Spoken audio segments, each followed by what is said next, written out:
You've just been on stream all day, though, right? I've been on stream all day. Do you want to switch this one here, then yeah. 5? Yeah, sure. Okay. I don't mind doing the house, but I don't know if I'll doing the house twice in a row. Okay. It's on my jam. Jam. It's like a derby. Thank you, sir. Appreciate it. No worries. Happy to do it. I actually prefer to have.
Bugging you guys a while ago, so I only caught those two. I didn't see. Sure.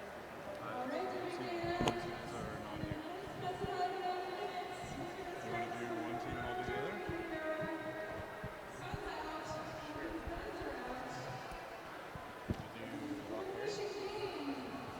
You'll do Rock Quarry? Sure. Okay.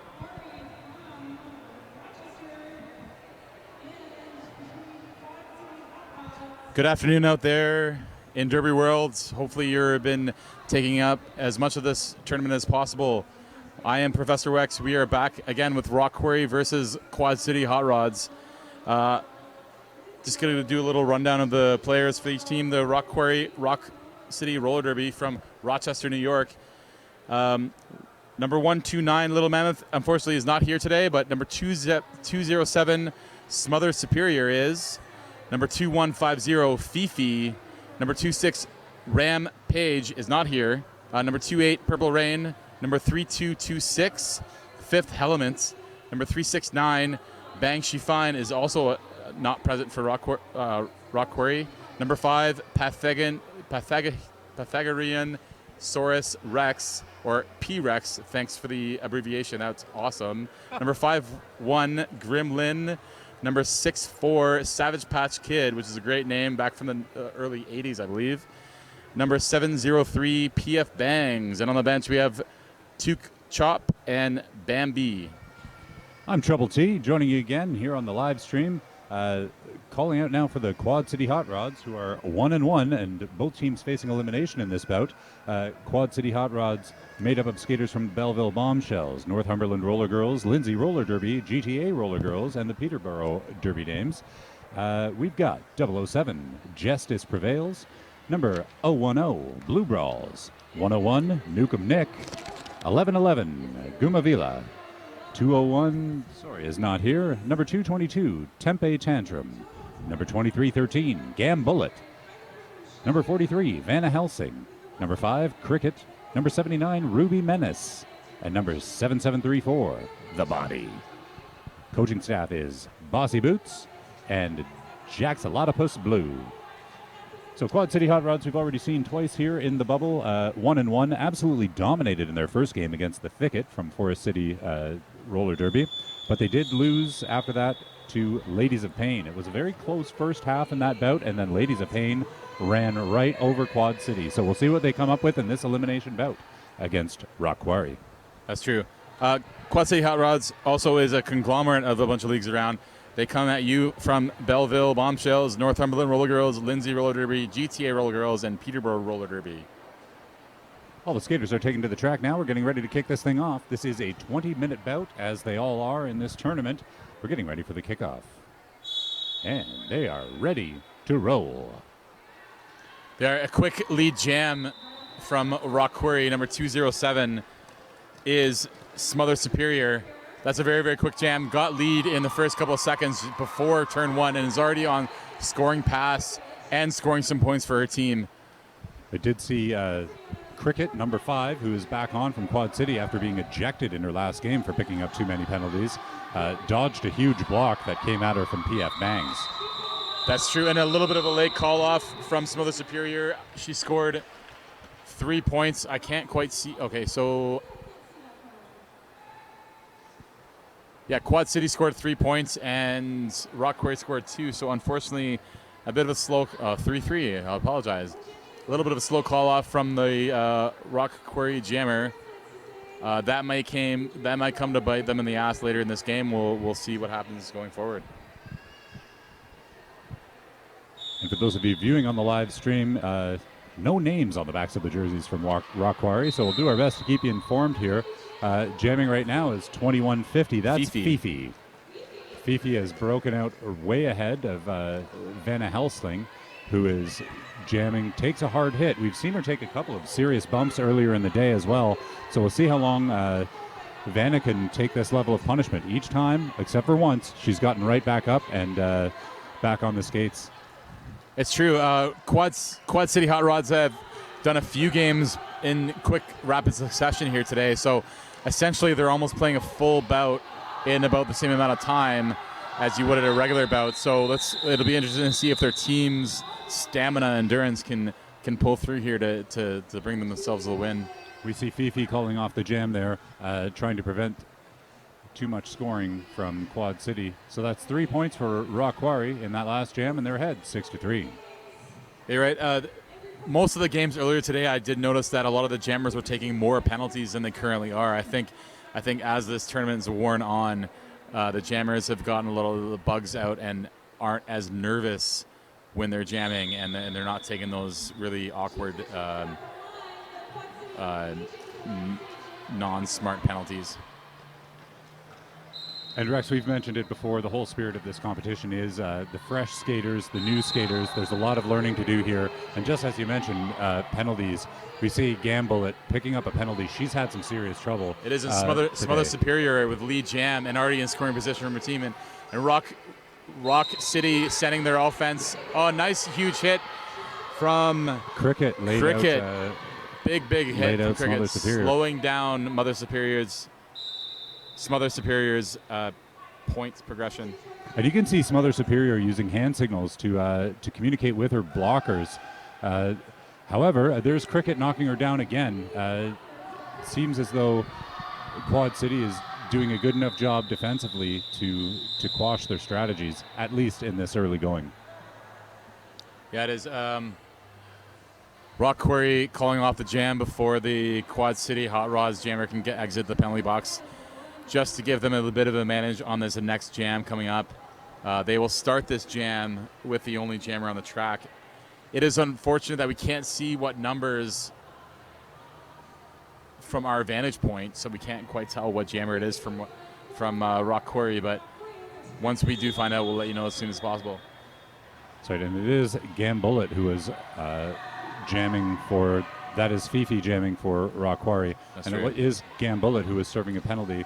She is back on the track now and has actually cut through the entire track and is able to take lead jam, even though she was in the bin. That's right, and Quad City is doing very well so far in this jam, having posted 9. Rock Quarry, though, just getting on the board now with 4 after that pass. But Gambullet putting up 4 shortly after. Blockers are taking formation.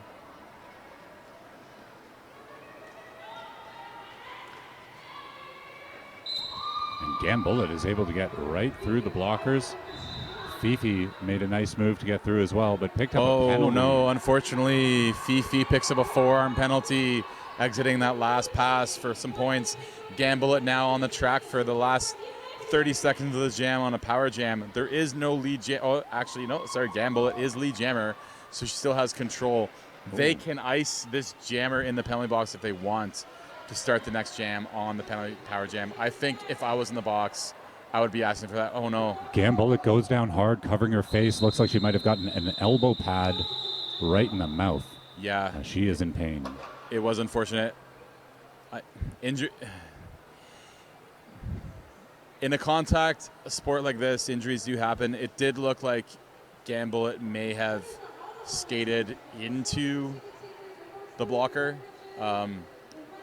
And I know sometimes at home it's hard. It's hard to see who is initiating the contact, and as a referee as well, trying to determine who initiates contact is like what this sport is all about as a referee. So it did unfortunately look like Gambullet initiated contact, unfortunately with her face to the shoulder of. I didn't quite pick up what blocker that was. And as she skates toward us, I noticed that she is wearing a mouth guard. I've noticed a lot of players do not wear mouth guards, and it did look like she took a shot right in the mouth, so it could have been that mouth guard that saved a couple chiclets for Gambullet there. You may be watching them skate around with no mouth guards while they're not playing, but I'm pretty sure they have to have mouth guards while they are playing. Oh, well, there it is. Yeah, now that I'm looking at it, everybody's putting mouth guards in and out of their mouth, so there you go. Part of the required equipment here for roller derby. And you do learn something new every day, and I'd like to help everyone at home learn that the score right now is 20-20. After Quad City put 17 on the board, that was Gambullet after coming off of the penalty bench, posting 17 and holding Rock Quarry to 6. Which is a different score than you're seeing on the live feed, actually. The time is also not up to date as far as what we're seeing on our scoreboard in the house, which you can see in the background of your live feed. So we'll see if that gets updated, or if we have to keep you up to date.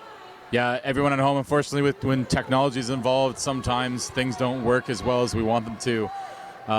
And that's what's currently going on with the scoreboard and time that you see on your screen at home. So just know that the score currently is 20-20. There is only 13 minutes and 54 seconds left. Vanna Helsling is jamming for Quad City against Fifi for Quarry. Vanna Helsling with a nice move on the inside. Unfortunately, I think she did step out there just before she passed the last blocker and is being called on a cut track penalty. We've got a couple of other skaters in the box as well. I think what's one blocker from each team. It is hard to see over what's going on at the center track, but if I look at the live feed, yeah, we do have one individual from each team serving time right now, and one of those is the jammer for Quad City. It is. I said the cut track, as a lot of the American announcers say, is a cut track, but here in Canada, most of us know it as a track cut. A track cut penalty going to the Vanna Helsling. Yeah, Vanna Helsling. And just as Vanna gets back onto the track, Fifi calls off the jam for Rock Quarry.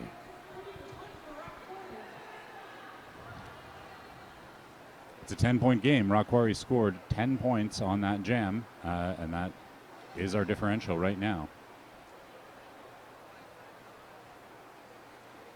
It is. I just want to give a shout out to the referees and the NSOs at this tournament. Early on, I was at a few fresh tournaments, and they had trouble getting enough people, but today it seems like they have plenty of referees, and that's a good thing for the sport of roller derby, as we need 7 referees to make any one game happen, and a high number of NFOs. If I knew more about NFOs, I would tell you exactly how many it takes to do an official game, but trust me, it's a lot. Smuller Superior jamming again for Rock Quarry, using those hand signals again. Number 207, as you're watching, wearing the star penny. And she's called off the jam as Blue Brawls catches up to her. Strategic move, allowing Rock Quarry to pick up 5 points and holding Quad City to 0 as Rock Quarry calls a timeout. I am sorry, that's a Quad City timeout. Quad City. Yeah, Coach Jack's taking the timeout just to make sure that their team is ready for the next 11 minutes and 45 seconds of this game. As it is only 35-20, it's still a close game, and this is an elimination game for one of these two teams. And both of them have really shown that they deserve to remain in this tournament. It's just one of them is going to come out victorious and remain in this tournament. And as I mentioned just before we got started, we have seen a huge swing from Quad City, where they were so superior and dominated in their first bout. They kept it very, very close with Ladies of Pain in the first half of the bout that those two teams had. But Ladies of Pain just ran right through Quad City in the last half. So maybe Quad City's a little bit out of gas. They're falling behind here in the first portion of this bout. But with their experienced coaching staff, Jax is taking a leadership role and a very direct role, calling lots of timeouts, having lots of strategic discussions. We'll see how they fare in this last bit. And that's a very good, well-timed timeout from Coach Jax.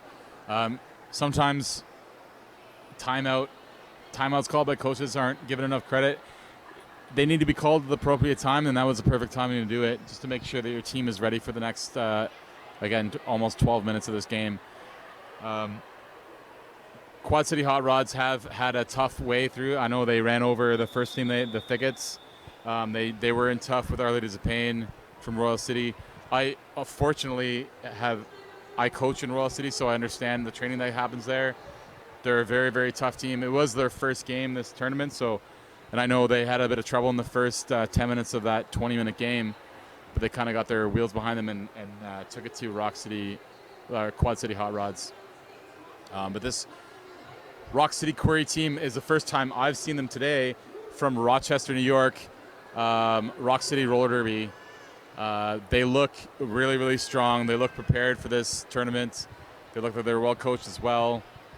I know that league. They've been a WIFTA league for a very long time. And they've been around, so they have the experience in their league to make sure that their newest of players understand how this game works, and that's the most important part when you're new. If you're not quite sure of why you're doing something, at least you know that you're doing something with your team, and that's the most important thing, right? If your team is doing something, you're doing them with them. Yeah, that makes a lot of sense. We see actually a lot of strong skating here from both teams, whereas in some previous bouts, we saw some people who looked a little newer, a little fresher. There was a fair amount of confusion, I think it's safe to say, with a few of the teams not knowing exactly what to do when penalties were called and not being so tight on defense. But here we are in a round with some experienced teams, and they seem to be much tighter than a few of the other maybe fresher teams in this tournament. So the whistle is blown. Fifi is jamming for Rock City and takes lead jam. That's right. Justice Prevails giving that jammer a big fight at the beginning of the game. Justice Prevails all day has been a force for the Quad City Hot Rods. You can just see the way that that Justice sets up, and as she skated in front of us there, see how her eyes are moving, playing a very heads-up style game, making sure she's aware of where the jammer is and acting accordingly. It's a high level of awareness. That's right. Justice Prevails, like on defense, on offense, switching back and forth from both roles.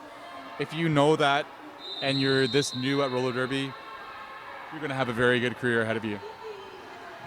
Fifi has picked up a penalty as the jammer for Rock Quarry. That leaves Quad City in a power jam. So here comes Vanna Helsling looking to correct what's now a 20-point deficit. Remembering that the score that you see on your screen is not the score that we see here in the arena. The score is 40-20 in favor of Rock Quarry. It is almost a very easy pass from Van Helsing, but unfortunately getting knocked out by Pythagoreansaurus Rex. I cannot say that name. P-Rex. Let's go with that. P-Rex knocking her out of bounds and cycling her back. That would have been an easy 5-point pass, but unfortunately stopped by P-Rex.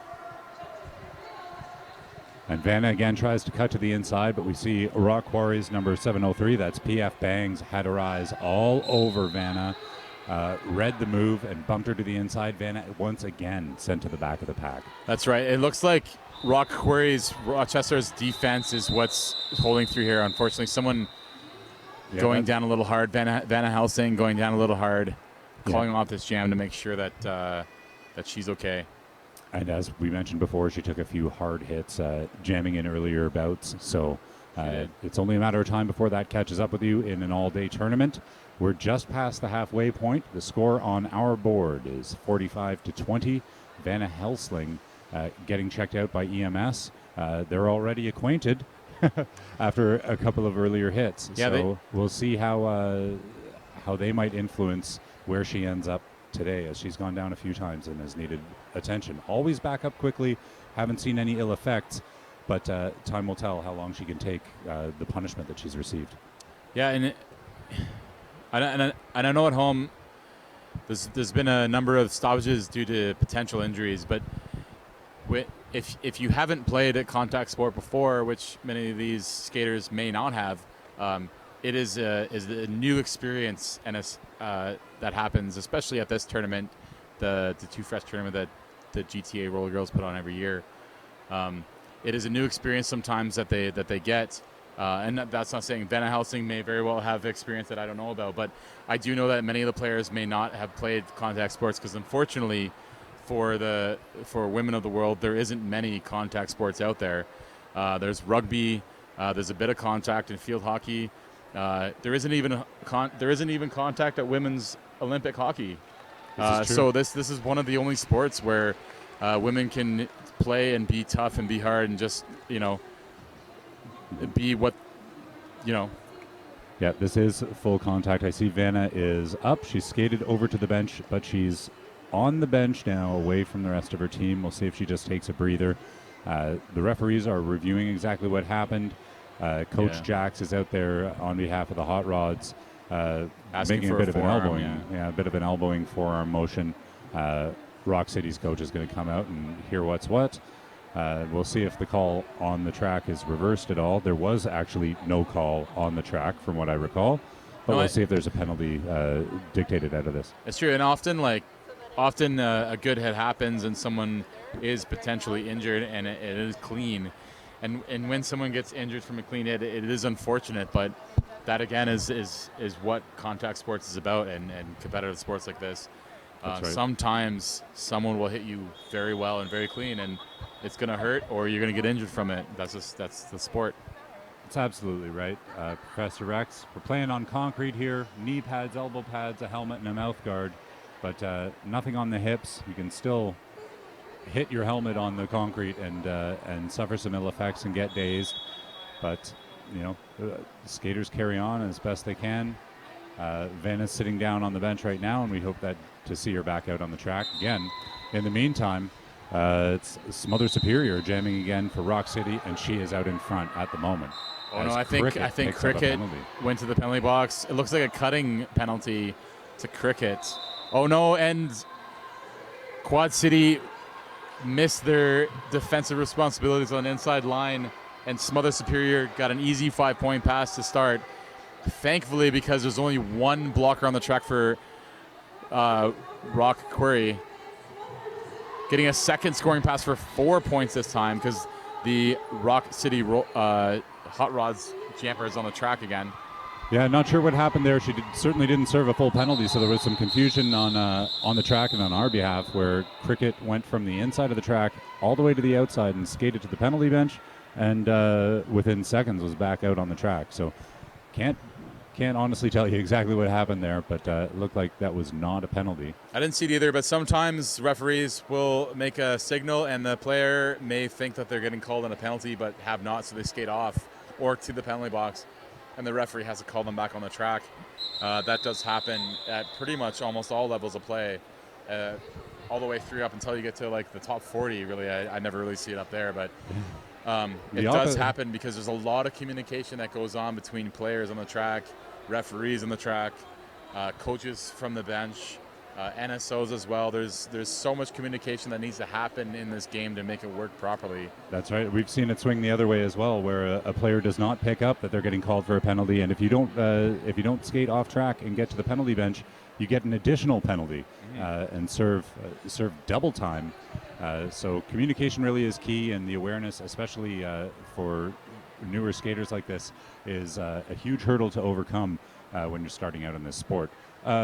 For announcers as well sometimes. Score right now, again, is incorrect at the bottom of your screen. It's 54-23 for Rock Quarry. They picked up 9 points in that last jam. So 54-23, Rock Quarry over Quad City. That's right. There's only 8 minutes and 17 seconds left. So Quad City on the verge of elimination unless Gambullet... a huge hit from Justice Prevails, knocking the jammer out of the track. Wow. Justice Prevails number 007 can really take it to blockers on the track. The pivot as well from the Hot Rods. That's Cricket. Taking her turn. It's Fifth Element who's jamming for the first time for Rock City, and she's taken quite a pounding so far. She's actually down again. So she's been laid out 3 times already, but just now, has finally made it after 40 seconds of this jam, has finally made her first pass through the pack. And meanwhile, Gambullet has picked up 5 already for Quad City. That's right. And Fifth Helmet, one of the better names of this tournament.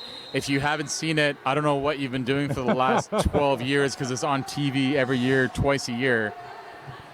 Fifth Element. The movie is called Fifth Element. If you haven't seen it, please go and watch it. It's great. It's great and terrible at the same time.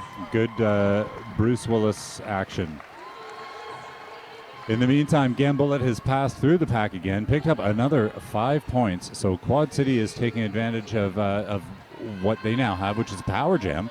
And it looks like Rock City is short 1 blocker as well. So a nice chance here for Quad City to put some points on the board and correct this deficit that they're showing right now. And they are. That's a huge 15 points so far for the Quad City Hot Rods. They are pulling this game closer and closer to potentially overtaking the lead. Let's see if Gambullet can get another 5 points here, and is almost out and is out. But Fifth Element has returned to the track, so she's at the back of the pack. Has passed through the pack 1 time already, so she's in scoring position, if I'm not mistaken. And I'm not. We've got 4 points being signaled by referee Giref. So Rock Quarry on the board with 4, but Quad City with a very, very strong jam, 20 points, and they've narrowed that deficit down to 15 points. Well, I'm glad you can do math, because I'm terrible at math. Well, my math is incorrect now. We're at 24 points on that last jam, so we are now at an 11-point deficit. Rock Quarry still out ahead, as they've been for the entire, pretty well the entire jam. Just under 6 minutes left on the clock. A big, massive skaters off the whistle here. Super close to taking a cutting in the track penalty. Smother Superior getting lead instead for Rock Quarry, Rock City Roller Derby. Blue Brawls is jamming. I think this is her first jam of the bout. She was jamming in the earlier bouts for Quad City. She's been pushed out of bounds and is way at the back of the track now. Smother Superior is trying to fight her way through the defense of Quad City, and does, picking up 5 points as Cricket is sent to the sin bin for Quad City. 5 points put up by Giraffe. Smother Superior again, trying to get through that pack. Let's see if she can pick up 5 points. If she passes that Blue Brawls as well. It's 4 so far, but Blue Brawls is technically worth 1 more point, and decides to call it off instead.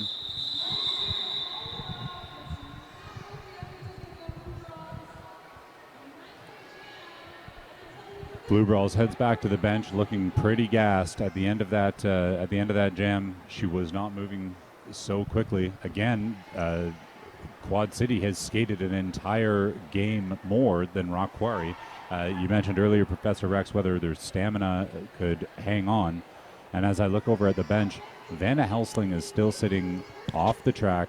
We're in a hockey rink, so she is on the actual bench.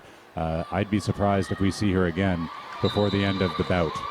That's true. Vanna Helsing had to, as per the rules, sit off 3, but she's set off more than 3 so far. So it's obvious. It's obvious that she needs to take a little bit more time to make sure that she's ready to go back in there, if she is ready to go back in there.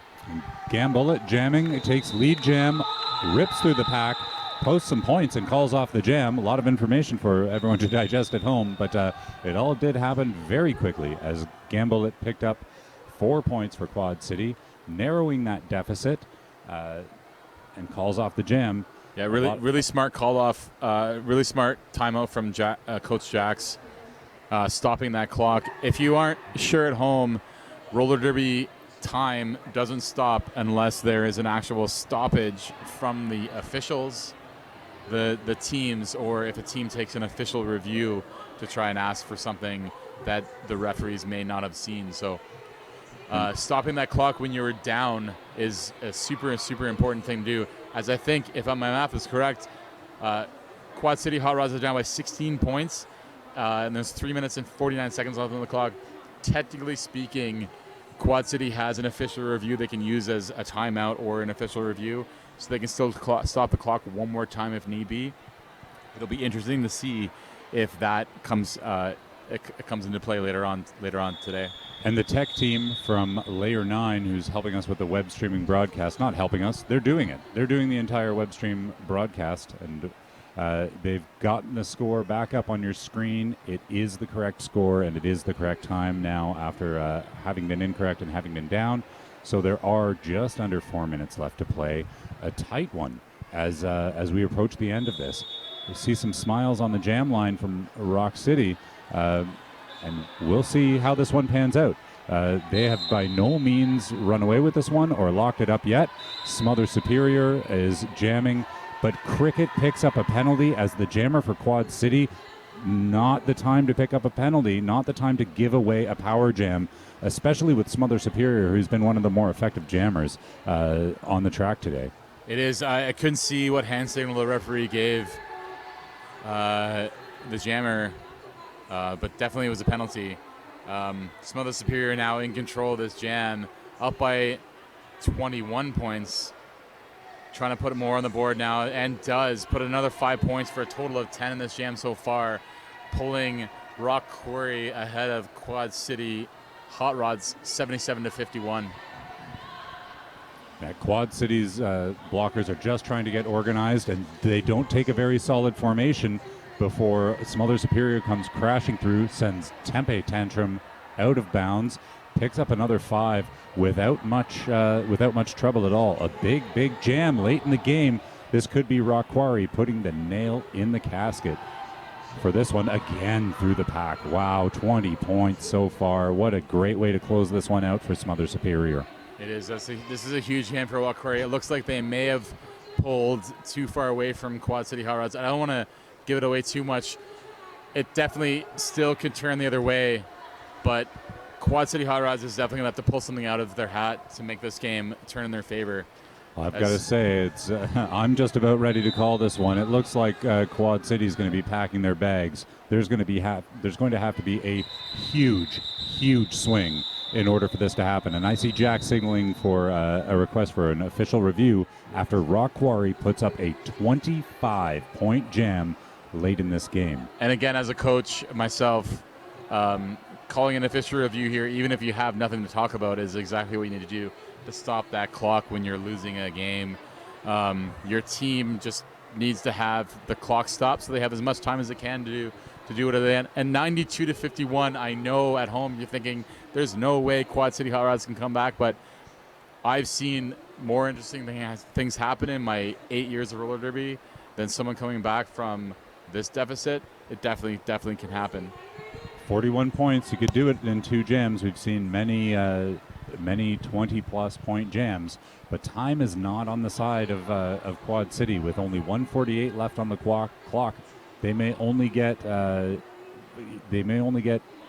two jams, and 2 not even full jams. Might be difficult to get those high scoring ones. Certainly not impossible though. No, it's not impossible. If Quad City Hot Rods had one more stoppage, it's a little bit easier because they can win a jam, score a bunch of points, call the jam off, call another timeout, and get another jam going. But unfortunately, I think they've used all of their timeouts, so they have a minute and 48 seconds total to work with. So they would essentially have to win the next jam, score some points, call it off before there's 30 seconds left on the game clock, and then hope that they put up huge points in that last jam. Not impossible, but certainly doesn't sound easy. Would note that Vanna Helsling is now back off the bench and standing with her teammates at trackside. Wonder if she'll get called in for the last few jams here. It's yet to be seen. We're still under official review right now. There is a player for Quad City serving a penalty right now, so they'll start the next jam shorthanded no matter what. And that certainly doesn't put them in a great position to pull off the kind of miracle that they're going to have to work toward if they want to stick around in this tournament. Right. If I was Coach Jax or Bossy Boots in this situation, I would put out the best line I can with Gamble It jamming, in hopes that we win that jam, score a few points, call it off, and and then send out the same line, or at least an equivalently strong line with Gamble It jamming. She has been the jammer for this team so far, and just hope that they can. One of those two jams is roll the dice and put up some big points. And it's the penalty problems, I think, with Gamble and Cricket getting sent to the penalty box sort of throughout this game. That's caused the deficit that we're seeing right now. Unfortunate. They're both excellent skaters and excellent players, but penalty trouble is enough to sink a team, especially in a short bout like these 20-minute bouts. When you have a full bout, you can do some different things to make it work, even if you get into some penalty trouble. But with only 20 minutes on the board, you don't have time to work with. No, you're right. And coaching myself, I give my team a lot of heck when they get too many penalties. Not too much heck, but a little bit of heck to make sure that they try to stay out of that penalty box, because it is huge. Anytime you go to the box as a blocker, you're making another blocker worth more points, and that's what it is in this sport.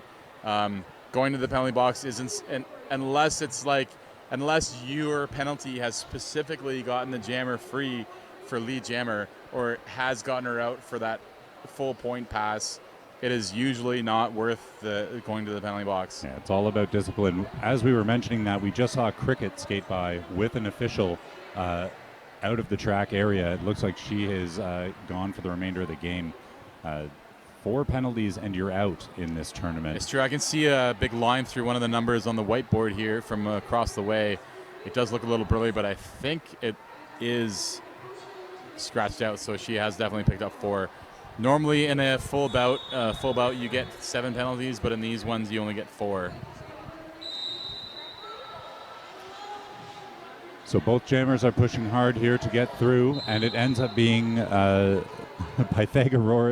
Pythagorasaurus Rex, P-Rex. Much better than me.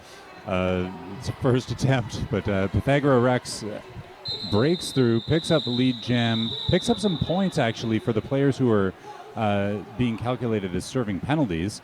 Jax again with an official review late in the game here. I don't know.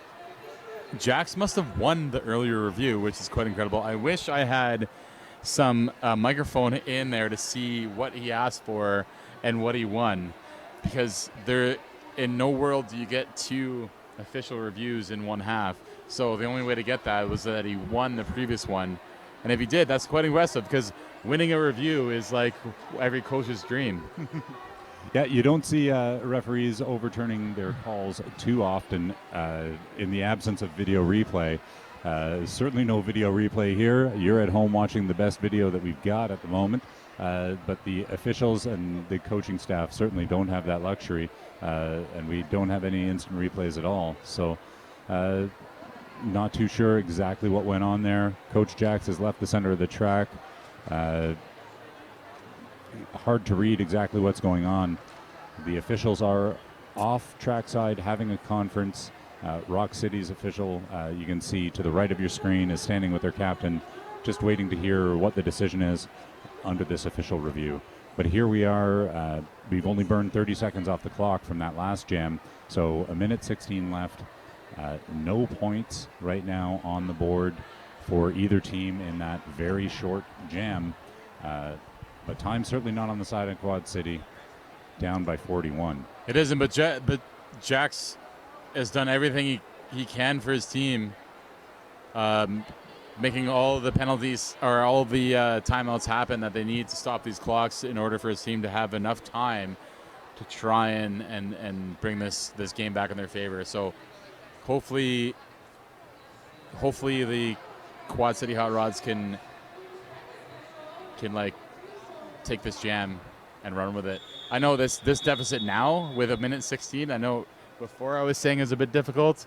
Now it is extremely difficult because if Quad City Hot Rods was to pull out this game, I'm pretty sure they'd have to score the most amount of points in a jam in the current with the rule set, which would be quite incredible.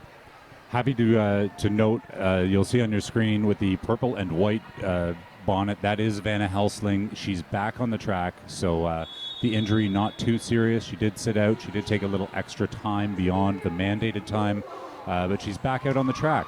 Strong skater, really doing a lot for her team as much as she can. And Blue Brawls is jamming. Blue Brawls is in lead jam position, facing off, I believe, against Smother Superior. So Hot Rods are hoping that they can set up some kind of defense and that their jammer goes to the penalty box, but does not. Calls off. That is a good call off from Quad City. They will get one more jam in this game. That was a very, very small call off from their jammer, Blue Brawls. I'm sure Jax was mentioning that to their jammer. If they get a quick lead, they have enough time to call it off and get one more jam in this game. They still ended up in the hole, though, on that jam. Quarry on the board with 2, and Quad City only picked up 1. So even that strategy aside, doesn't help them out so significantly on the scoreboard. Time is winding down.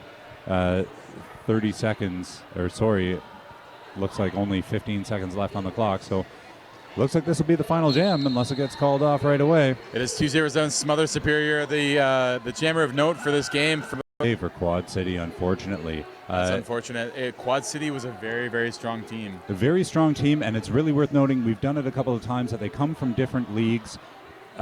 Today, this morning, their very first bout was the first time that they had ever skated together as a team. No practices and no previous bouts as a team. So they're trackside, they're getting their photos taken. We may never see that squad together in the same configuration. Cricket is back out of the dressing room to be part of the team picture after getting ejected on this one. But strong team, a bit of a short day. They managed to win one, and the next two didn't quite go their way. So they're done. They're packing it up. No, you're right, and it speaks volumes to leagues that have players that can play together and play as a team, because this sport, like no other, you need to have a team that can actually play together and play like a team and to win. No matter how strong your skaters are, you still need to know what everyone else is doing on that track, and the only way to do that is to practice and scrimmage together as much as possible. And that's a big testament to your organization that you come from out in Guelph, Royal City. You guys have lots of teams, lots of practices, and lots of discipline, and it really pays off. We saw that with Ladies of Pain, who handed Quad City their first loss. And just really want to note, we've done it throughout the bout and throughout the last few bouts.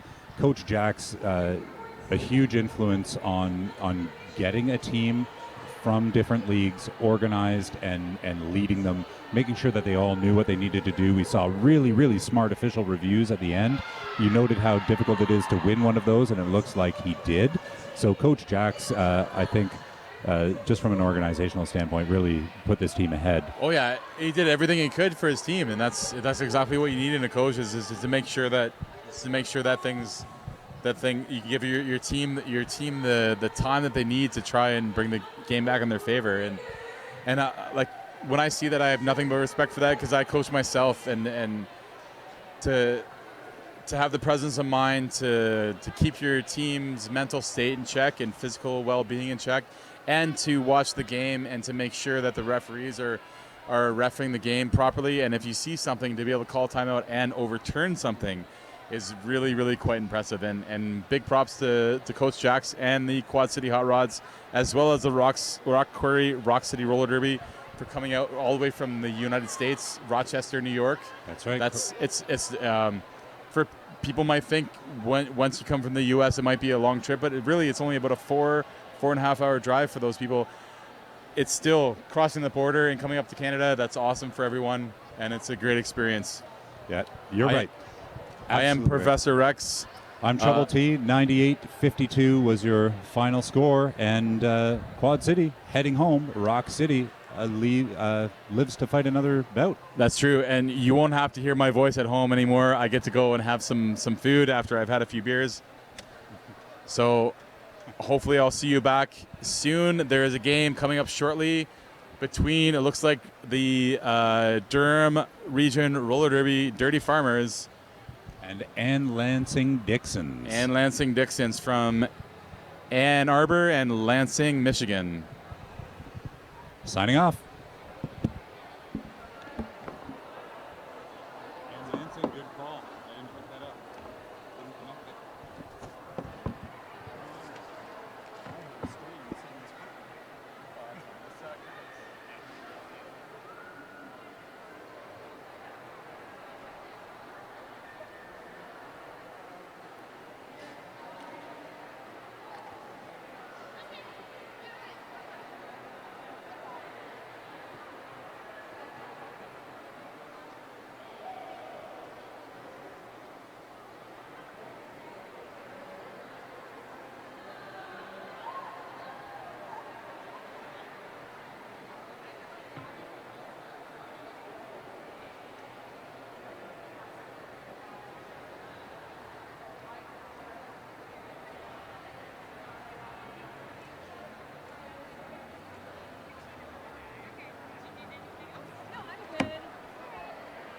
Yeah, it's me and Jax back to back. I think I'm going to take a pee.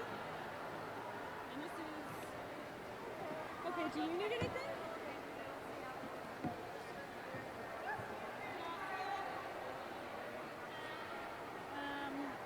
This is... Dirty Farmers versus Dixie.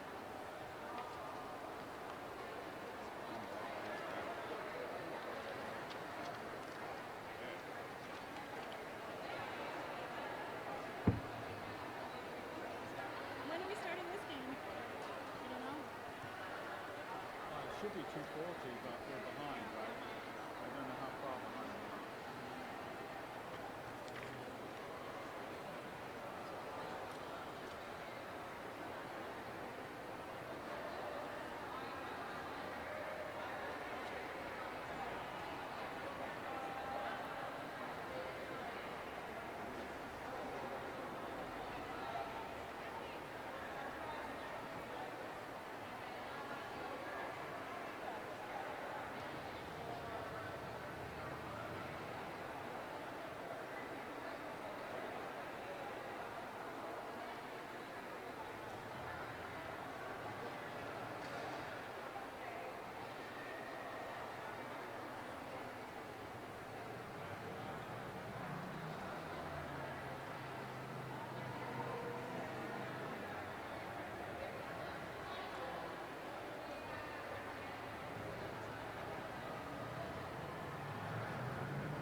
And we're back. This is Malcontent Reynolds. I'm on the live feed with you at Too Fresh, Too Furious. In white, we have the Durham Roller Derby Farmers against Ann Lansing Dixon.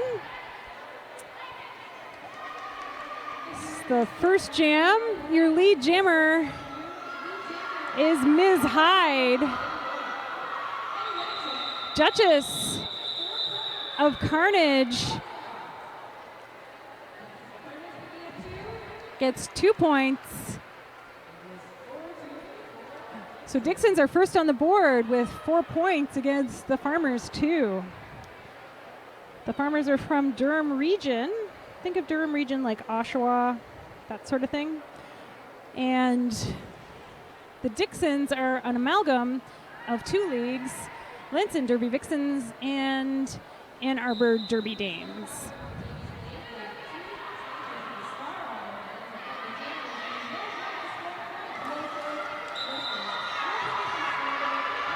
Smasquatch is able to stay on her feet even though she gets a huge hit on turn 1 there. Bobby Gore still struggling in the pack while Smasquatch comes up for her first pass. Executioner looking at the ref to see if that hit was legal. It was. 93 though, heading to the box for Team Black, which is the Dixons. 93 is Rinky Tink with a fake. Pretty Bullet who's been this lead jammer this whole time. I got her number wrong. Pretty Bullet was your lead jammer, and she pulls a fake and gets 5 more points. The Dixons pull ahead. If you want more information about all the Derby happening in the bubble and the Ted Reeve Arena, click on the video you're watching, click on the letter I icon. It'll take you to a link to Layer 9 that'll show you all the information about the bouts happening here.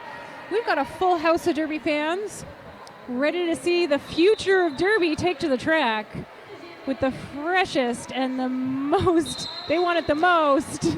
We're seeing some big hits from Executioner today on the Farmers. Farmers have gotten lead jammer. Duchess of Carnage is the lead jammer. She's on her scoring pass. She stumbles on her own blocker. The Dixons jammer just gets out of the pack.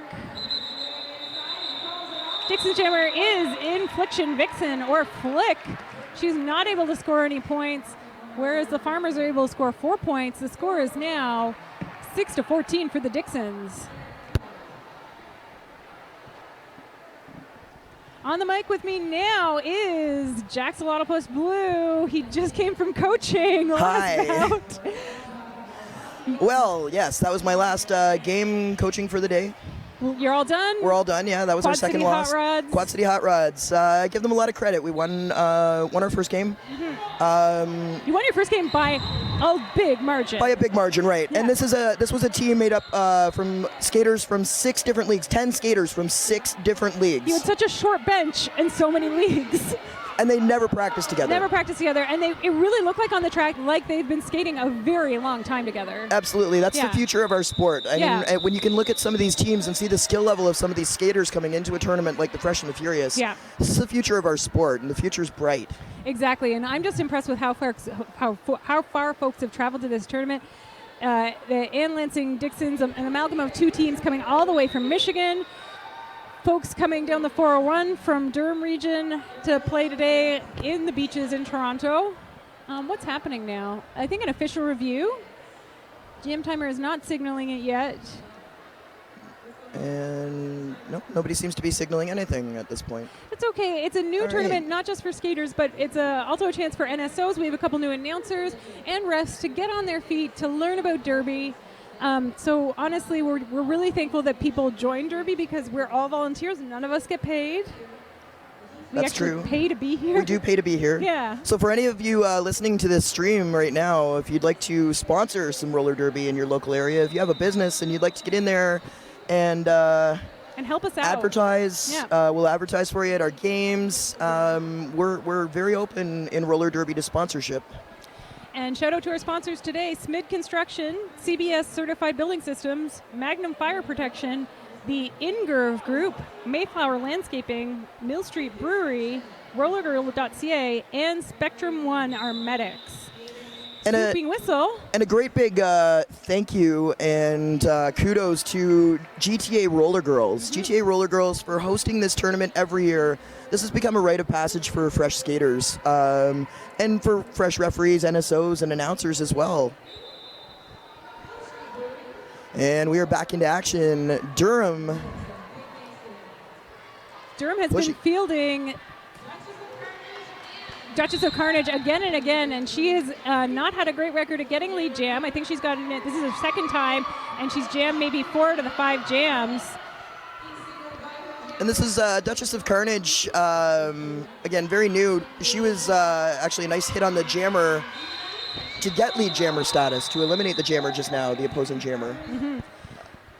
She gets her 4 points, full 4 points, bringing the lead closer. Derby Farmers 10 and Dixon's 18. I know you don't have the score bar at the bottom of your screens like you usually do. We will try our best to keep you in the loop. There is a little less than 15 minutes left in this tiny 20-minute game. We're on our 5th jam and nobody in the box. Duchess of Carnage, for anyone listening at home that might be familiar with a skater from Toronto named Sleeper Hold. Duchess of Carnage has been compared by some announcers to a fresh or a new Sleeper Hold when she first started playing. Infliction Viction jammer from the Dixons gets a back blocking penalty. It is the first power jam of the game, and it is all open for the Farmers. Bobby Gore is your lead jammer. She gets tripped by Evasive Species, who has to go to the box for a low block penalty. Dirty Farmers just trailing by 8 points, and now with this power jam looking to take a lead. Amazing. They sweep to the inside, which you rarely see. Absolutely, and beautifully done. That's a 5-point grand slam on the board for the Dirty Farmers. This time they sweep to the inside. A bit of confuse a blocker from those opposing blockers. It works so effectively. Just switch sides. They can't figure it out. And this is going to be our first lead change of the bout. Amazing. Nice close bout. This is exciting to see. Oh, she ambulance chases, meaning she pushes another blocker through the pack. She does it effectively, not because sometimes you can push another blocker into someone else. She ambulance chases effectively, cleanly. That's a 14-point jam, the largest jam we've seen this so far. She really effectively used that power jam to pull ahead from those Dixons. Dirty Farmers now enjoying a 6-point lead. Oh, you can math like nobody else, Jack, so I really appreciate it. Just do math for me. Just do math. Yeah, I can love derby it. math. Yeah, please. Yeah. Let's not get into trigonometry or any of that stuff. I have no expectation of that. I would just like you to score math for me. The square on the hypotenuse of a right-angle triangle is equal to the sum of the squares on the two adjacent sides. So Wizard of Oz. Edie Electric is your lead jammer. Duchess of Carnage going to the box. Second power jam of the bout. This time it benefits the Dixon. Durham needs to watch the sweep here and stay together, and that's a nice hit out. From 2-0-something, T-Rex. T-Rex. A little bit of confusion, which is normal for fresh skaters. Was that a penalty? Was that not a penalty? And another nice hit out by T-Rex. Very impressive. T-Rex going to get a penalty. A little bit chasey. Do believe she may have stepped out of bounds when she initiated. You got to be inbounds to contact another player. The Dixons have this habit of when the jammer is standing, they count down from 10 to let their jammer know and their blockers know that a jammer is coming. It's really effective. Absolutely. And what's the other leagues doing that?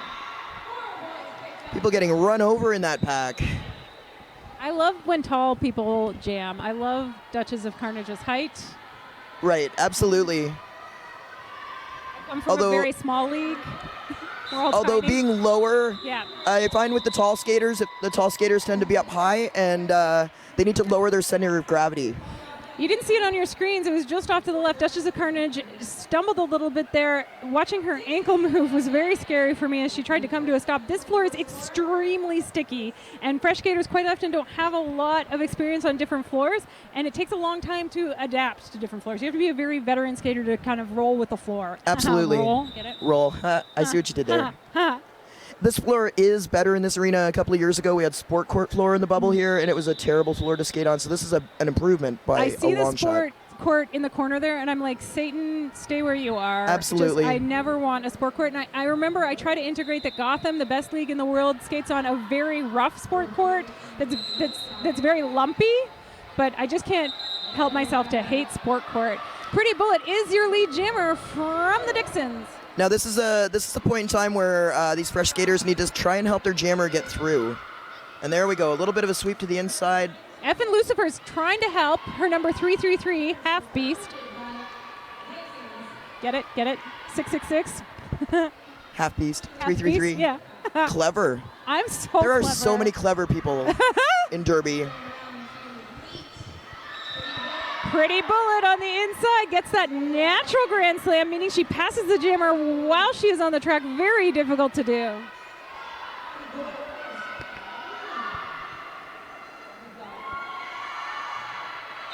Pretty Bullet looks at her bench, calls it off. A little bit exhausted. Oh, and this is going to be a track cut penalty for Pretty Bullet. This is going to be a power jam for the Dirty Farmers. She tried to call it off. I'm not quite sure. You have to call it off before you do the illegal thing. She did the illegal thing, and then she tried to call it off, which you're not allowed to do. The refs are smarter than that. This jam's going to go to the full 2 minutes because there's no lead jammer. Lead jammer in the box. They have made some adjustments to that recently, though. If you're trying to correct your cut, you can simultaneously call off the jam if you're correcting your cut. We were talking about that a couple of bouts ago. Professor Rex and I in the box, he suggested that it be, while we were on the live feed, he suggested that it be called the Canadian cut, because you go, oh, no, I'm sorry, I wasn't trying to do a bad there. I don't know why I become Minnesotan when I talk about the Canadian cut. One of my favorite things about Canadian Derby skaters is they'll look at the referee and say, me, I got the penalty, and the ref says yes, and thank you. And so I'm a hard of hearing skater, which it's taken me a long time to admit that, and I will look at the ref and for sure go me, because I'm like, you could be talking about so many other people. And then do you say thank you to the referee for the penalty? I'm not in acknowledgement, just because I do speak a little bit of ASL, and I want the ref to know, I don't want that insubordination for not listening to a ref. I want them to know, like, I acknowledge your existence, I acknowledge the call. I don't say thank you very often. Yeah. Yeah, in my league, we're all friends, too, and it's really hard for me to remember that the refs aren't my friends. They're not supposed to communicate with me. They're supposed to communicate the penalty and then move on. Score is currently very close, 36 for the Farmers from Durham, and the Michigan Dixons 44. An official timeout being called. And it looks like it could be a scoring issue or a time clock issue. It's the same general area of the building where we keep these scorekeepers and the timekeepers. Yeah, the refs have gone over to chat a little bit. You can see in the right hand of your screen. Again, if you're curious about the information about the day, this is an elimination bout. You can go look at the whole schedule. If you click where the video is happening, click once, then click the letter I icon, and it'll take you to a link that gives you all the rosters, all the schedules. That swooping whistle means we're going to play some more Derby. Next whistle starts the jam. Like the jam timer you are. I didn't say 5 seconds, though. It's hard to breed out that jam timer nature. With a sneak on the inside, Duchess of Carnage is the lead jammer.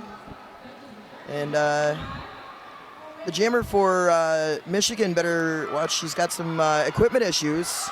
Infliction Victions. I've seen a lot of equipment issues with that Velcro happening. People need to wear tape. Just got to tape it up, buds. And that's going to be Duchess Carnage rounding through. 4 points on the board. Going to call off the jam. A 4-0 jam. Good for Durham. That's going to put them to within 9 points. She hit Emma Biotic quite hard on turn 2 there, and she looked to the ref to say, yeah, no, it was a no on the penalty. It was yes, it was clean. And so she scored her 4 points there. But there was a penalty assessed at that same moment that she made that hit. So I think that the whistle blew, and there was a penalty assessed to another skater that wasn't her. So she heard the whistle, and yeah, she was like, me? What did I do? Yeah. The amazing thing about this tournament is you'll see teams of widely different scoring levels or just ability face off against each other and learn a ton just from playing other teams. And as the day goes on, we see the level of ability start to lessen. Like we see that, what I'm trying to say is the gap between teams playing begin to lessen. And then you see less of a scoring margin in each game. And now it's just one blocker on the track for the Dixons. Two, I think. Oh, two now. One maybe having a penalty waiting for them. The Farmers lessen that gap, 44-49.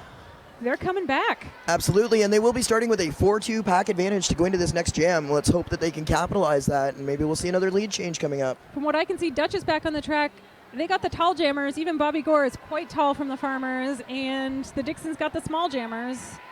I think that's Infliction Viction 717, but I'm not sure. And again, size not a whole lot of a factor in roller derby. You can be any size, shape, age bracket. There's no prototypical. I was wrong again. I keep on mistaking Pretty Bullet for Infliction Viction. It was Pretty Bullet for the Dixons, and what happened there was the jammers were just so darn close that Duchess of Carnage called it off before anybody had a chance to score anything. A neutral jam, 0-0 for both. 0-0. Yep. You're right. Anybody can play derby. We need different body types. We need different sizes. We need folks who have hockey and figure skating backgrounds. Tragic Pyroney from our league has a volleyball background, and we need folks who it's their very first time ever playing sports, which was the truth for me 8 years ago. I was into punk rock music and being a nerd, both of which are not very sports related. No, and you don't have to have any sort of athletic background. You come into roller derby wherever you start, and looked like that might have been a low block, but it's not going to get called as one, so looked like a forearm got up into the center of the back. And a toe stop is loose on the track along with a washer. I don't know if somebody called the bout or if the refs called the jam because toe stops were loose. That happens. They're screws just like anything else. It's generally not called for that, but yeah, it happened at the same time. It was a jammer toe stop. It was Bobby Gore's toe stop, so maybe she called it if she was lead jam. I don't think she'd made her initial pass yet. No. Lead jammer status was had been granted to the Dixons? I believe so. Yeah. Because the jammer was coming around on a scoring pass for the Dixons and looked confused as to why the jam was called off. This is going to be an official review called by the Farmers, however. So what's an official review, Jax? An official review. Well, let me tell you, because I like to use my official reviews as a coach all the time. Yes, you are an amazing coach. You used 2 in the last bout. I did. Yeah. Yeah, well, they gave me back my official review, so although they still followed out my skater. I was so confused. I was like, how they had initially called review? her on a charging penalty, which I said was not a charging penalty because she had skated in and made legal contact with the blocker who was facing her and engaging her. They agreed that it wasn't a charging penalty, but they then said that she hit the skater in the face, so they changed it to a high block. So And was it her 4th penalty or was it? It was her 4th penalty. Okay. So because she technically only got 3 penalties in that game. I got one. I got a bench penalty. Okay. What'd you do? I used a swear word. Please don't. Try your best. I tried my best. It was a heat of the moment. My skater got elbowed in the face and was down on the ground crying and injured. So I was a little concerned. Were scared? I was scared for my skater, and I yelled out a profanity. And your amygdala, your lizard brain took over. Absolutely. And you yelled a bad word.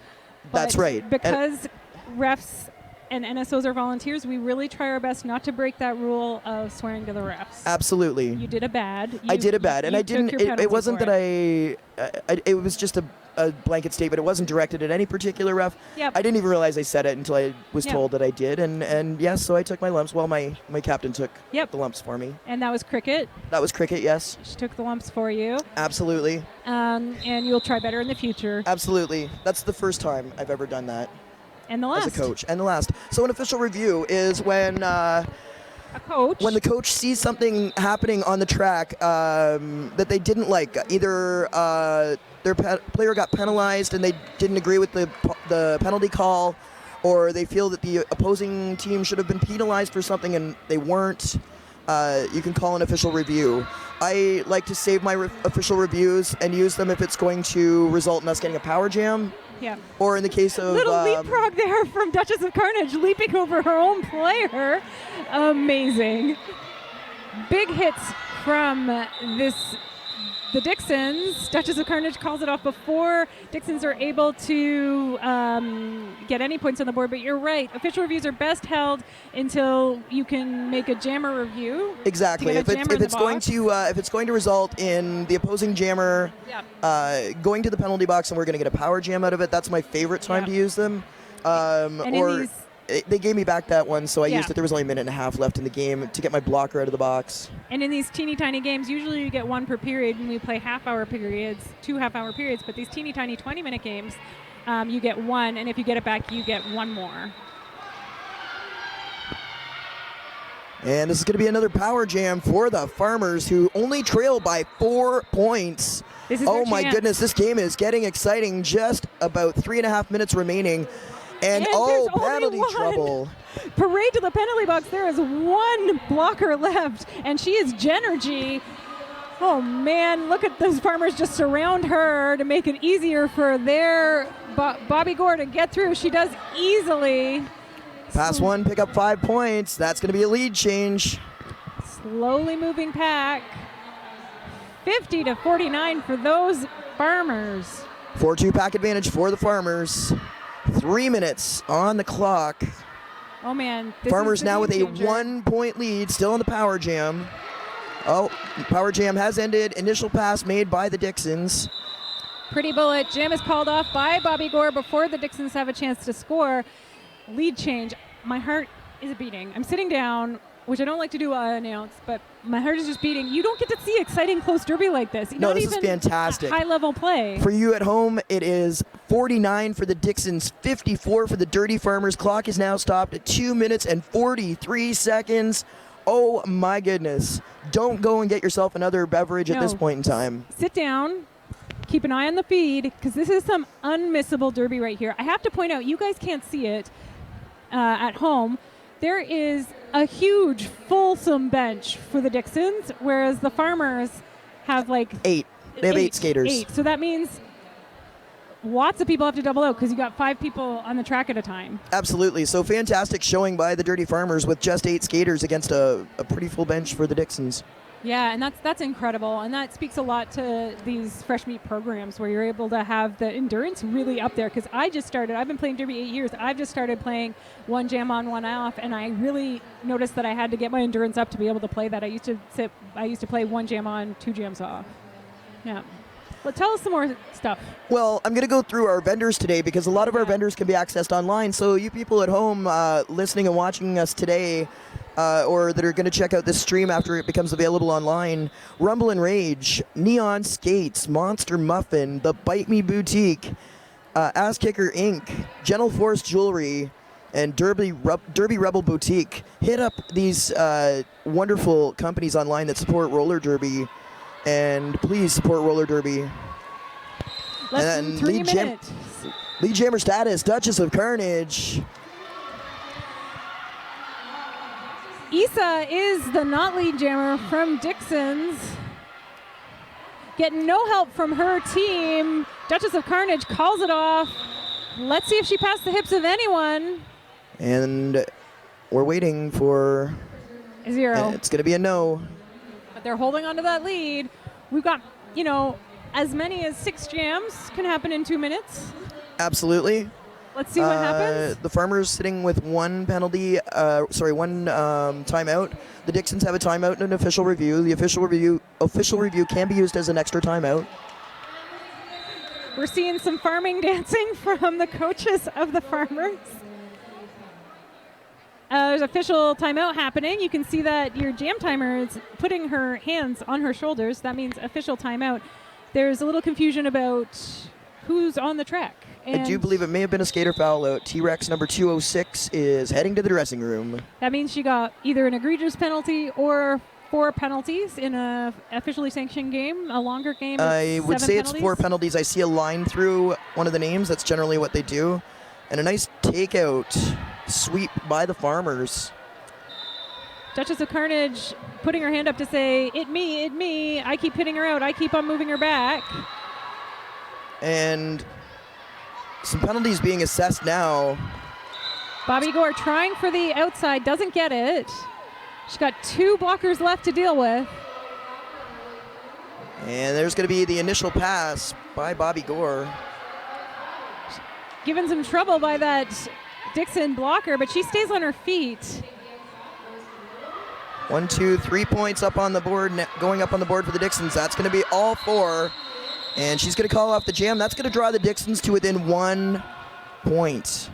Oh my, oh my, oh my, oh my, Oh my goodness, less than a minute on the clock. Hang on to the edge of your seat, Derby fans. I have tears in my eyes. I'm so excited. I cannot handle this. Just don't wet the chair. I might. You might. Okay, well, it is that exciting. I'm so excited. This is really rare to see Derby that is this close and have this many lead changes. 37 seconds left in this bout. This could be our last jam. We're in last jam territory. We certainly are, and it's 54 Farmers, 53 Dixons. Who's going to come out with lead jammer status right now? Oh my goodness, bodies flying everywhere. 1 blocker left to get around, and it's going to be the Dixons picking up lead jammer status. Edie Electric is the lead jammer. Duchess of Carnage round and through. The Farmers need to be skating here. They should be trying to... They should skate up. That's 2 points up on the board. She just needs to call off this jam, not get a penalty.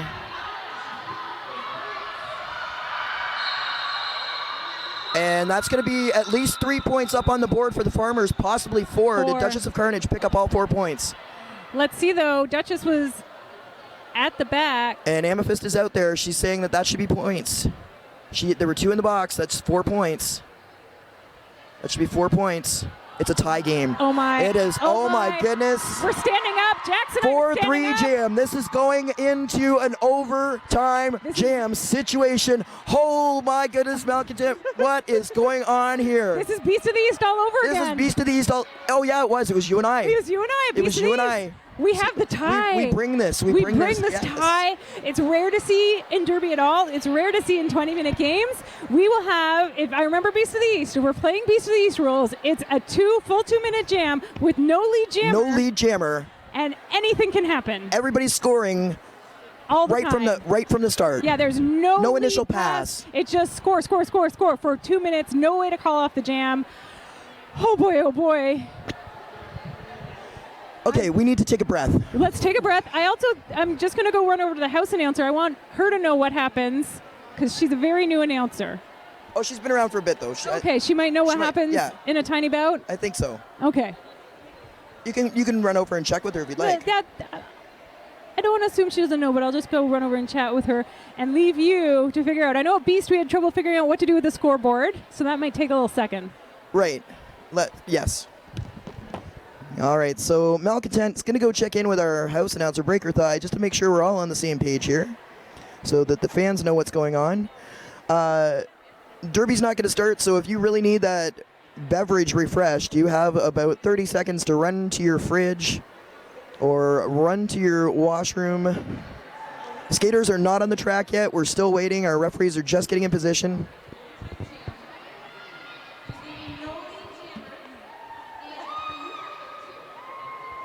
So once again, this is going to be no lead jammer. Oh boy. Scoring right from the whistle. Can't handle it. No initial pass required. And this jam is going to go the full 2 minutes. I'm going to need a medic standing by. I can't handle this. My heart is in my throat. I'm going to pee my pants. Oh, I can't believe everybody's not off their feet because this is a flippin' exciting thing to happen. We're going into overtime. This is bonkers. It happened for the first time in how many years at Beast? Derby Nerd, no. Right. Yeah. Derby Nerd would know the answer to that. We don't know. But this is bonkers. I can't handle it. If you would like to know how... really knows what's happening. The crowd is very subdued. Yeah. This is a big deal, guys. We never go into overtime. They can't hear us. Yeah. We're not the in-house announcers. At home, you're on your feet. You're excited. Come on, guys. This is exciting. Let's make some noise.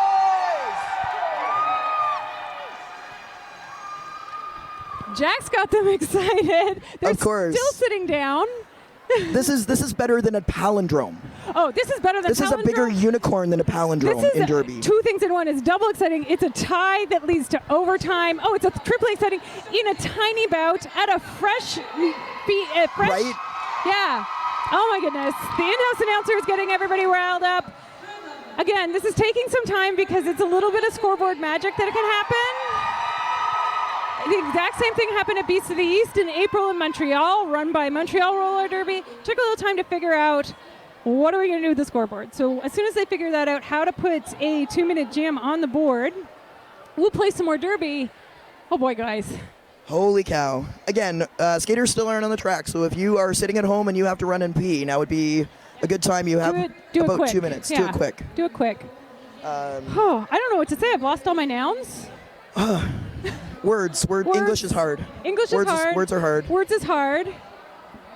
Math is easy right now. It's 57, and we have exactly 2 minutes. You're going to do that Derby math There's the for me? numbers. There's the numbers for you right now. 2 minutes. The numbers 2 minutes. also, Farmers have 8 on their bench. 7, I believe now. Oh, yeah, 7 because one person was ejected. They have 2 new fans, though, over here.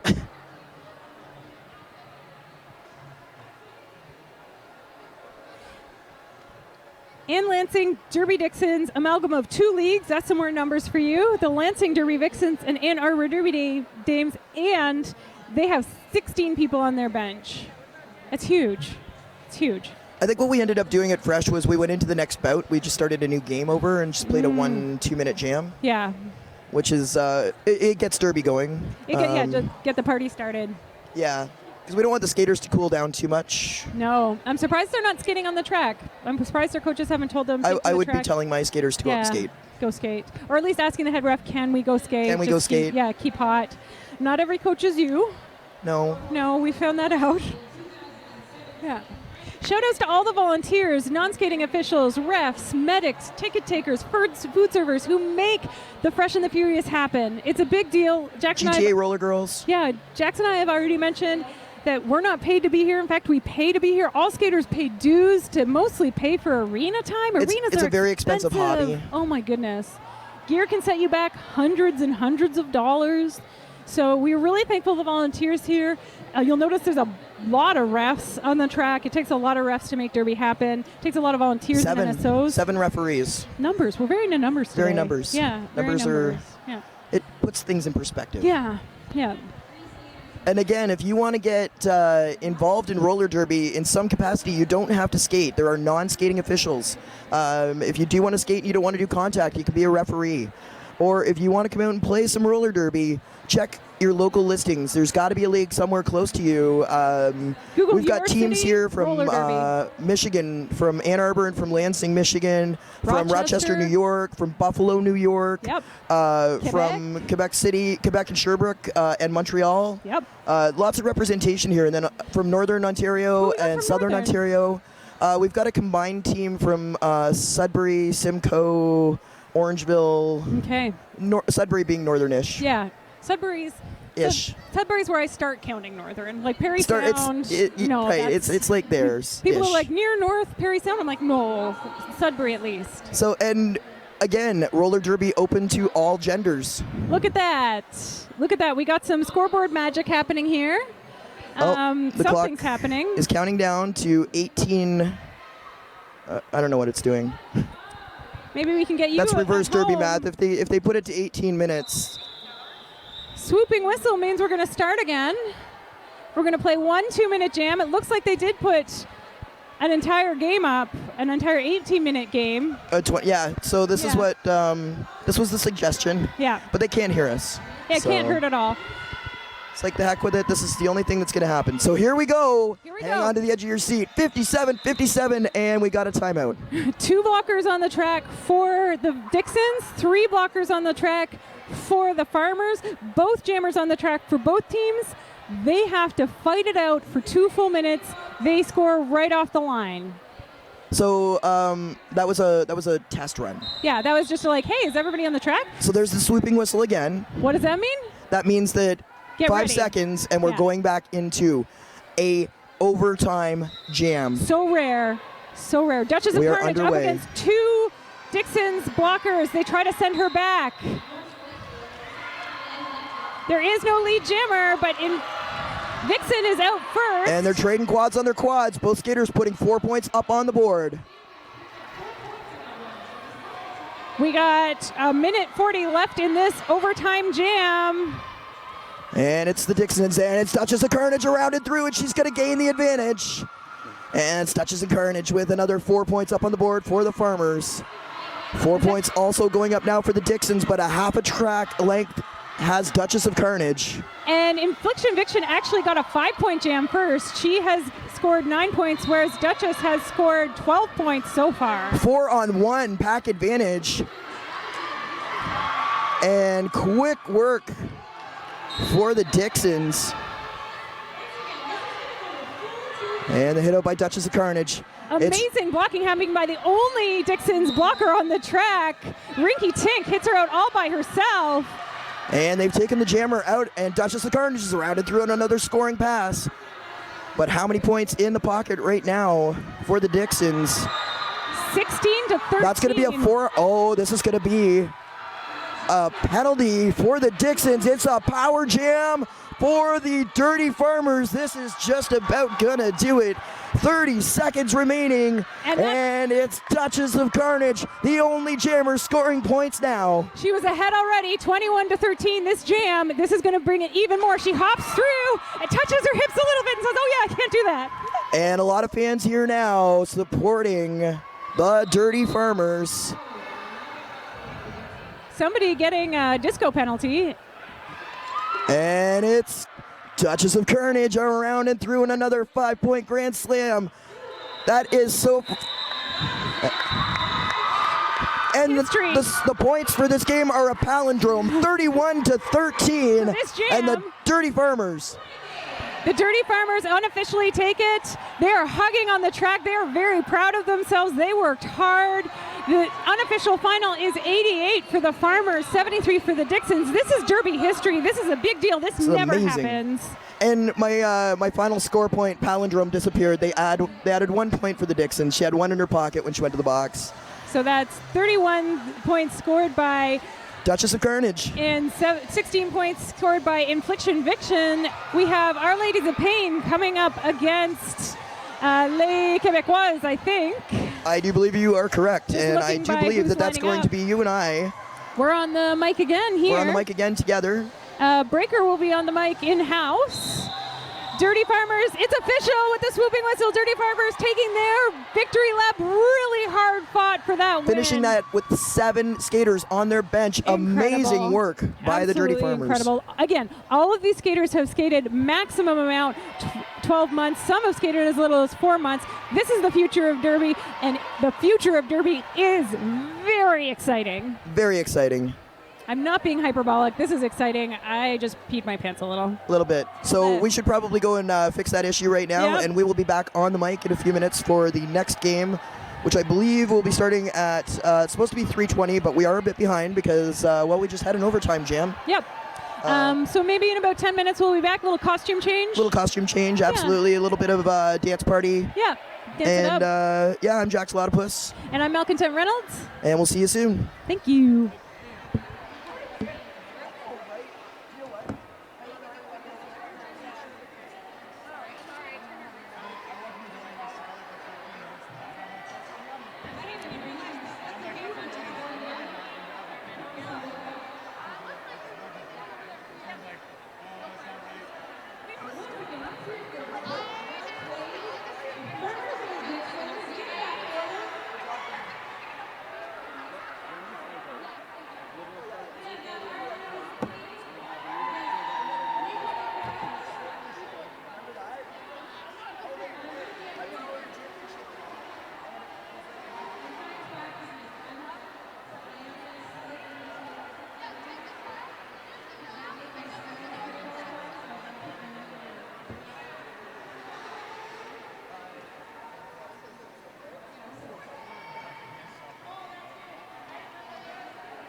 have not ever.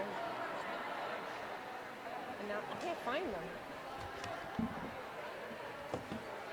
Oh, there we go. Man, I am out of gas. Like I need sugar and caffeine and everything.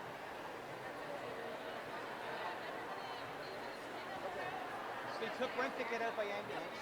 What? Took one ticket girl out by ambulance. Oh shit. And then they got another ticket girl that took this one down. Okay. She's sitting up in the chair right now.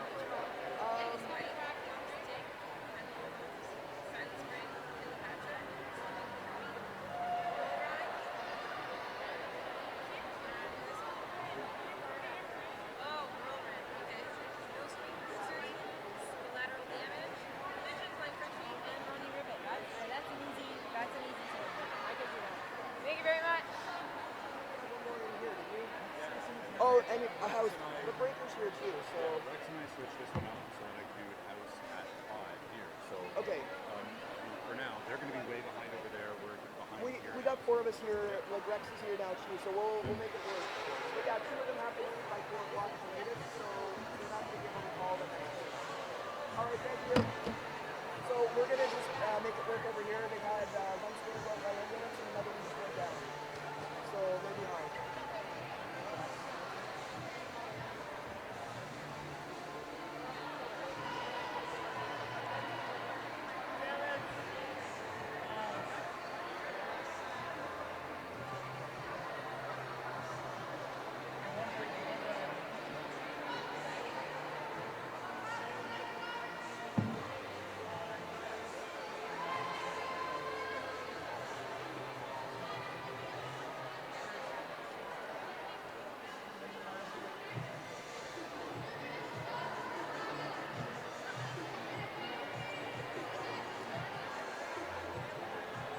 Glasses.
A man can have dreams, okay?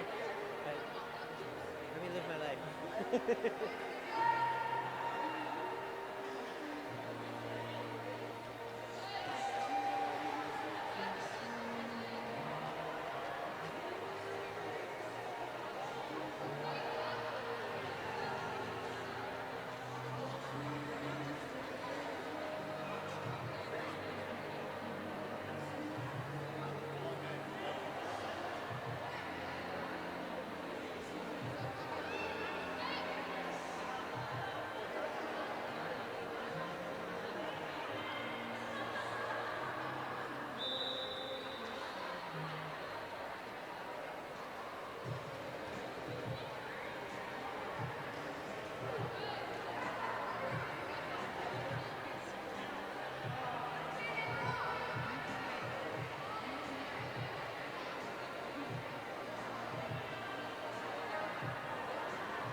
Malcontent Reynolds back with you on the live feed of the Fresh and the Furious.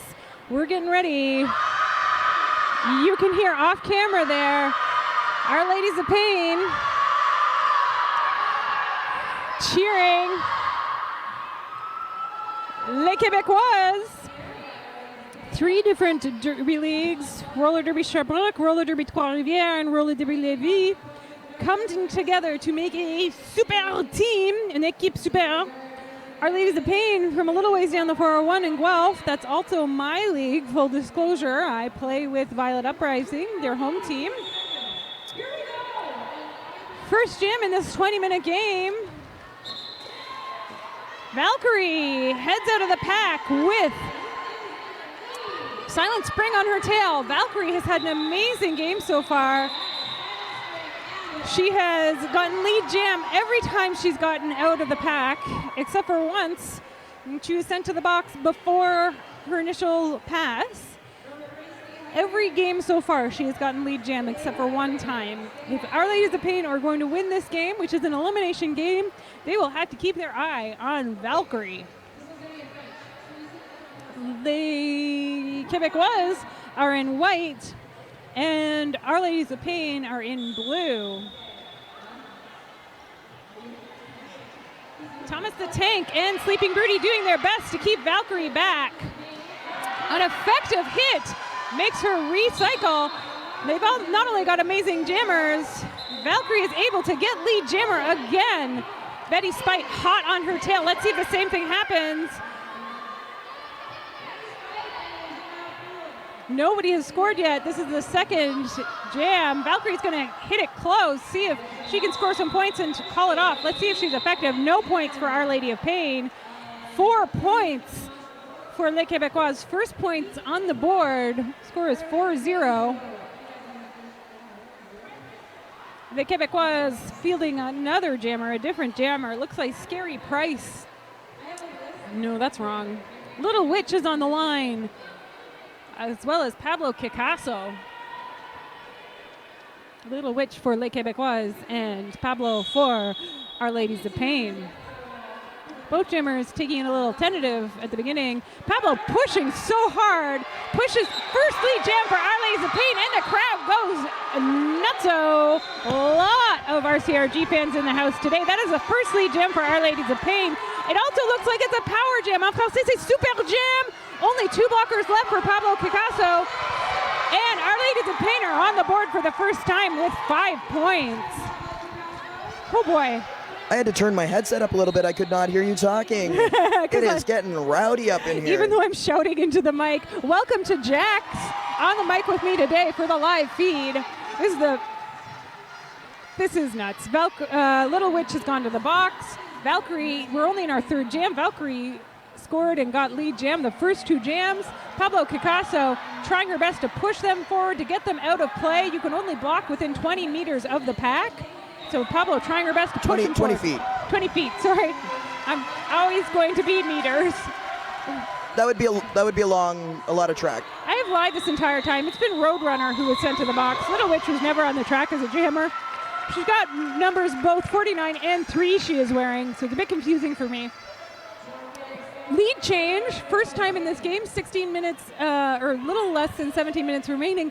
Our Ladies of Pain scored 19 points in that jam, and it is the only points I have on the board, 19-4. Wow. And we do have 2 more games in the bubble today before we move all the events back over to the Ted Reeve Arena. And help me out, I'm terrible at tournaments. It's elimination, and then the quarterfinals start in the arena. Wow! Silent Spring gets lead jammer for Our Ladies of Pain. Second lead jam. It is another power down. Valkyrie is sent to the box. This is their chance to really widen that lead. There's some jean shorts on the track from Les Québécois, and Silent Spring is able to push forward. I love me some jean shorts. Jorts. Jean shorts are amazing. Yeah, more jorts. It's kind of the jean look, the new skids. Yeah. Skating the denim jeggings, Yep. some with actual jeans. Yep. Who got that penalty? 33 from 33, La Planteuse gets the penalty. There's fewer and fewer players on the track from Les Québécoises, making it easier for Betty Spite to pass them. When she passes to the official player, she gets all the points in the box. That's another 5 points for her, making that a 15-point jam so far. Valkyrie's back on the track. I cannot handle this. I can't handle 15 more minutes of this. And just going out of bounds, but calling off the jam. Fans loving it. That brings it to a 20-point jam. It's a palindrome. 4 for Les Québécoises, 34 for Our Ladies of Pain. They are taking a very early lead against a very hard-to-block jammer. Valkyrie has been successful in every single jam except in this game. Suddenly, Our Ladies of Pain are changing things up. It's an official review for Our Ladies. Oh, no, it's official review For Les Les Québécois. Québécoises. Oui. That's the extent of your French? Oui. It, I'm working on Spanish right now. I know you're working on Spanish. You're doing the app thing? Yes, Duolingo. So an interesting thing about roller derby, we are very inclusive in terms of our gender policy. Includes skaters who are gender nonconforming, women identified. So women identified means cis women and trans women are allowed to skate in derby, as well as gender nonconforming folks. And so it's just very interesting because gender is really more central in the French language, and they've decided to call themselves Les Québécoises, which means the people from Quebec, but they've actually chosen to use the E on the end, so it's gendered female. And Correct. And we're trying to get better as announcers to ask people, what are your pronouns, what pronouns do you use? Because we want to use the correct pronouns as we talk about skaters. Just check out the height difference between Ali Artuso, Fidget, who is the captain, who's wearing black pants and the gray tank top there, and Maggie, who's Thomas the Tank, the captain of Our Ladies of Pain. We are a very small team from Royal City Roller Girls. Fidget is one of our smallest skaters, is also on Team Canada. She's talking about the official review, hand talking there.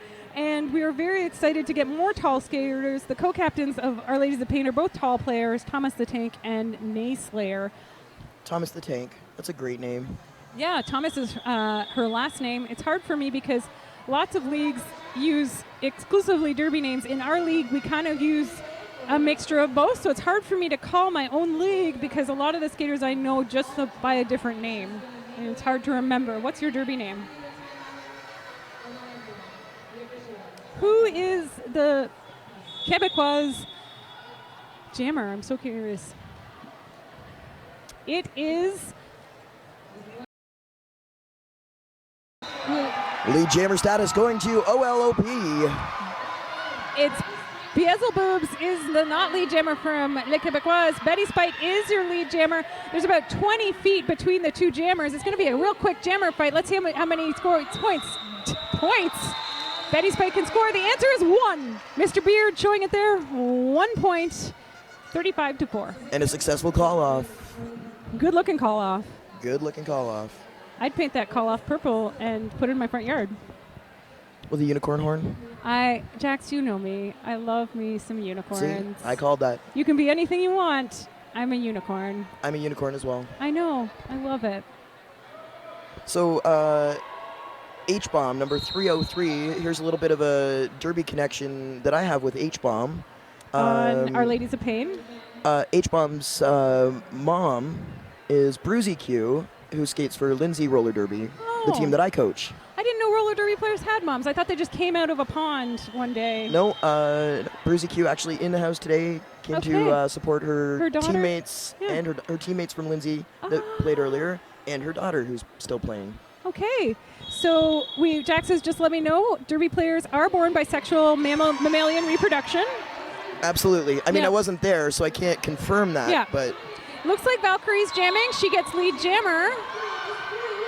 Pablo Picasso is stuck in the back of the pack against some very strong blockers. We're not only seeing amazing jammers from Les Québécoises, we're seeing some strong blocking as well. She's got all 4 to deal with, nobody bridging. Oh, number 6 remembers to bridge, making the pack, meaning they can hold Pablo back longer. Little too late. That was a penalty. No pack was called, and at that moment when the referee says no pack, if you're in the back, you have to make an attempt to get forward, and if you're forward, you need to stop. And they continue to engage the jammer, so... Or you get a destruction of pack penalty. Now we're seeing a little different strategy from Our Ladies of the Pain. what happened with them, their first game of the day was at 12:20, was against a combined team, Quad City My Hot team. Rods, from 5 or 6 different derby leagues. 6 different derby leagues. You had already played one game that morning. It took Our Ladies of Pain a little while to remember what sport they were playing, how to do it. This time we're seeing them just come hot off the track and get lots of points early against a really hard to score against team. Beelzebubs is jamming for Les Québécoises. Betty Spite might lap her if she puts on the jets right now. Yes, she is.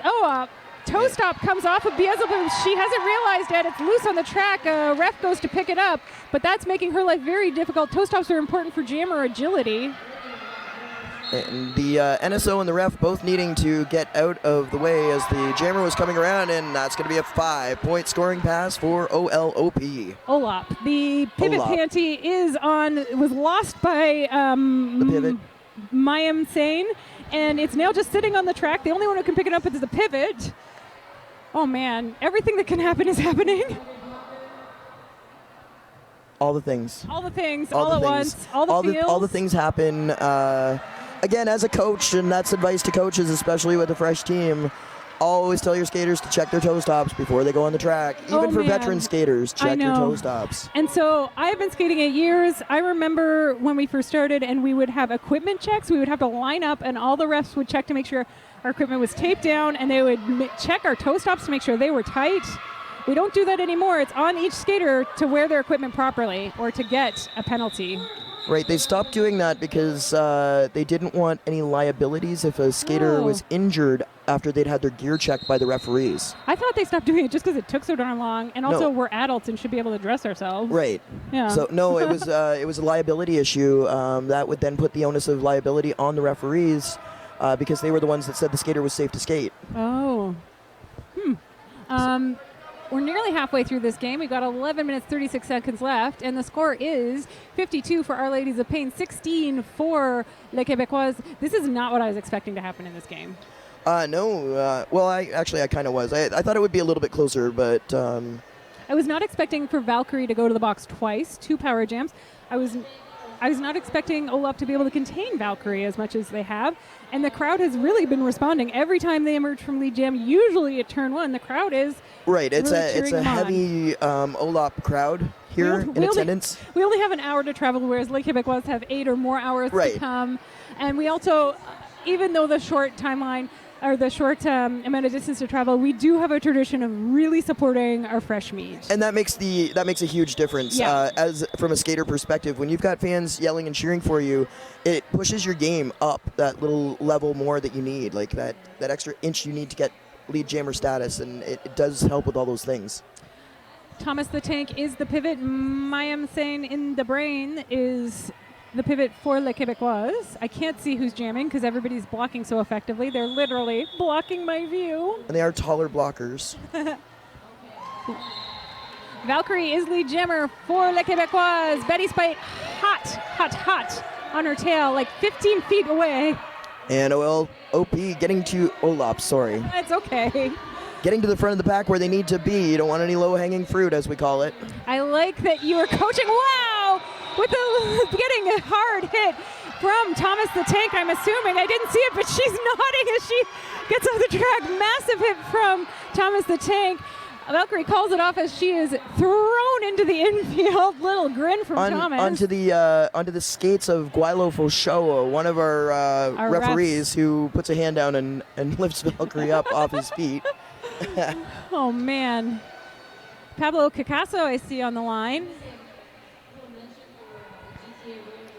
Later on this evening, there will be a presentation. Every coach from every team has been asked to submit the name of one skater that exemplifies the essence of fresh meat. There was a skater, GTA RollerGirls skater, a few years ago. We'll get more into that in a second. Pablo Picasso has gained the lead jammer. The crowd is cheering for her. Roadrunner takes the inside. Pablo Picasso 3/4 of the way around the track she sneaks through. Those blockers are not ready for her. The pack is kind of split up, not front back. The pack was split up side to side. She's able to slip right through. She's watching where Roadrunner is. She looks to her bench and she looks to her turn 3, and they're both saying go, go, go. And Fidget has done that a couple of times. She's asked them to run the clock because they have the point advantage, so they might as well just keep running the clock. Absolutely. When you have a lead, you do that. A good strategy too is keeping an eye on the penalty box and getting your skaters out. That's another good reason to go long. Yes, they did have, both teams did have one in the box. And this is going to be trouble for Pablo Picasso. That's going to be a back block penalty. It's going to be a power jam now for Les Québécoises. First power jam they have, Beelzebubs is on the track. She is pushing. It's a hard wall. Kilopatra gives her one last shove. She stays on her feet, though. And this jam will go the full 2 minutes. Les Québécoises are lining up in a 3-2, or pardon me, 3-1. They're doing some offense. Hear a whistle go there. Looks like Scary Price. H-bomb just dropped an F-bomb. Oh, that's H-bomb, not Kilopatra. 96. John Doe has to head to the box for Les Québécoises. Looks like H-bomb had her finger possibly run over by a skate. That's not fun. It's not fun. It really, really hurts. Les Québécoises are doing effective offense that we haven't seen happen very well yet today. They're surrounding the opposing blockers on the track without moving them forward. We've seen a lot of offense that just pushes the pack forward, which is what you want as the people who are killing the power jam. Les Québécoises coming out 9-point advantage over Our Ladies of Pain. 19-10 was that jam.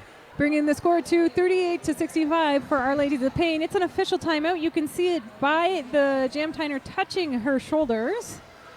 So I was going to say, so later on this evening, I believe 7 o'clock tonight, will be the awarding Luisa Calmeras Heart Award. I'm going to try and say this without getting choked up because I knew Luisa and she was an amazing person.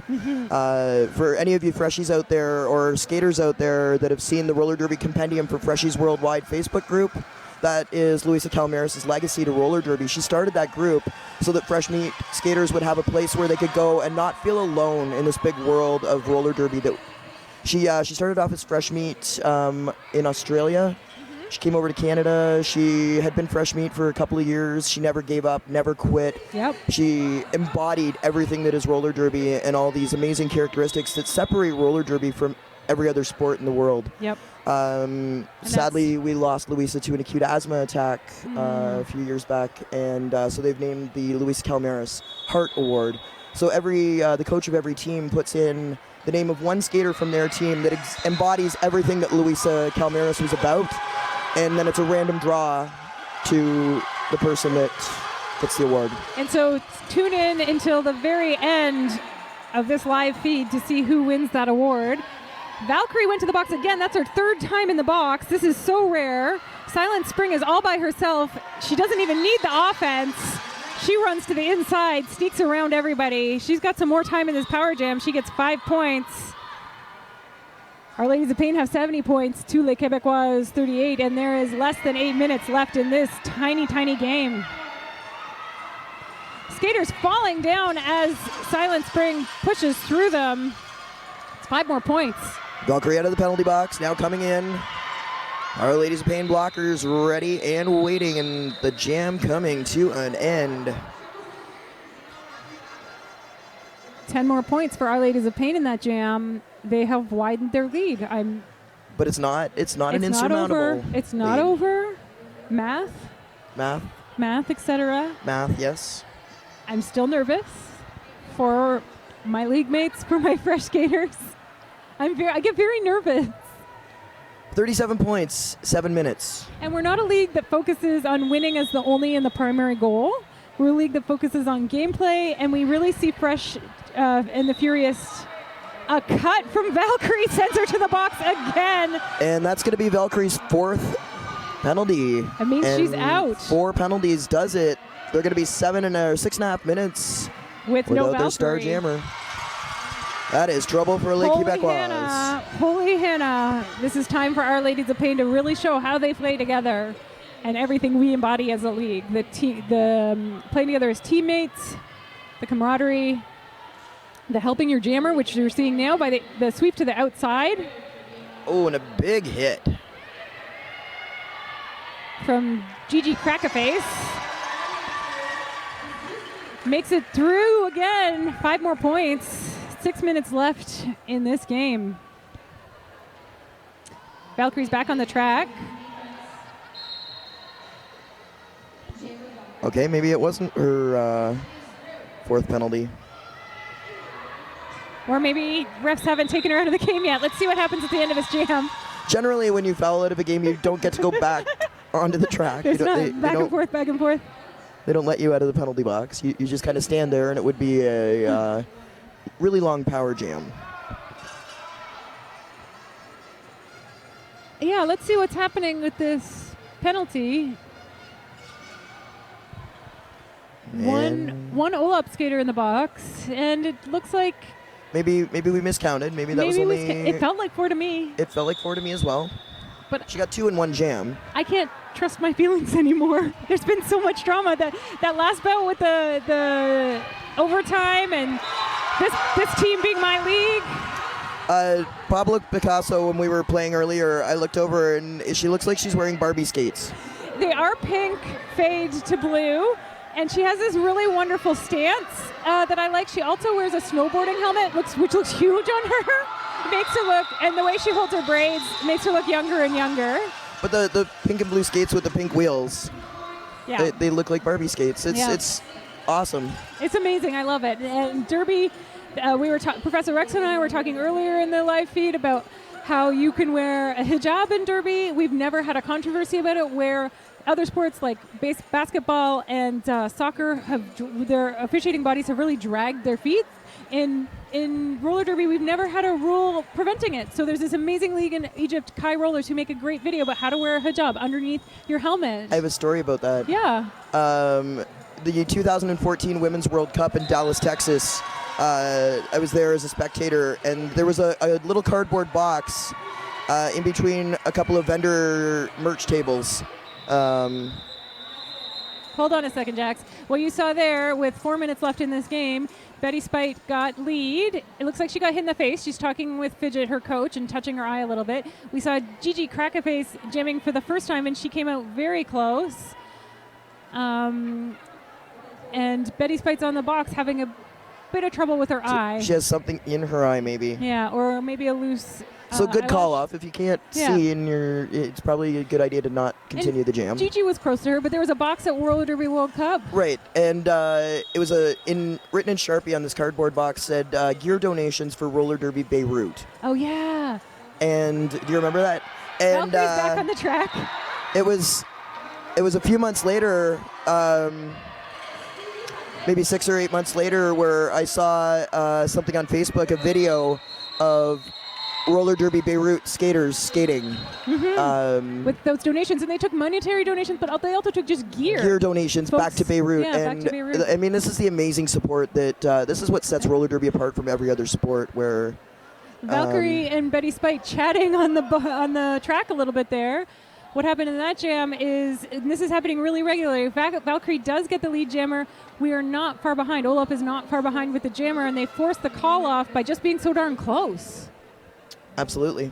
Yeah, that's the strategy. If you're not lead jammer, just put the fear of the goddess in them and get really close to them. I'm gonna get those points. I'm gonna get them. I'm gonna chase you down, Chase you down. and I'm gonna hit you out. I'm gonna be your shadow. Yeah. And as soon as I get close enough, I'm gonna hit you, and you're gonna go out, and then I'm gonna get a Exactly. little bit of space on you. And Nayslayer doing some jazz hands on the track there. Maybe cheering up Betty Spite, who's still having a little bit of face trouble. Normal, totally normal. Having the face problems. right, you can get fingers in the eye Yep. and such. That happens. I wear reading my eyeglasses under my helmet, and the worry there is that I'm not wearing sports glasses. But we do have an optometrist, an eye doctor in our league. She's a captain of Killer Queens. Her name's Eye Socket. Lovely. And she told me that even with cheap plastic frames, I'm fine. GTA Yeah. RollerGirls also have an optometrist coaching the G Stars. You can't see my costume in the live feed, but I love my frames. I'm wearing my announcing frames now, some very large cat eye glasses. Pablo Picasso is lead. Looks like they phoned treble in as trigger, pardon me. I love it when non-jammers jam, and Fresh and the Furious is a perfect time to test out, am I a jammer or not? You might not know yet. You're in your first year playing. Exactly. So let's find out, are you a jammer? Pablo, And I talked to my skaters from a coaching perspective, point of view. I kind of assess body type, and there's the ectomorph, the endomorph, and the mesomorph body types. Yep. And that kind of denotes your jamming style. So you've got your prototypical jammer body, where they're tiny little jammers, and those are the duck and tuck. Yep. The jammers. The You get bean low, dip. you slide through the little holes. And that's your And then fidget. trigger, that's your fidget, absolutely. Trigger that's out here right now is the ground and pound. Yeah.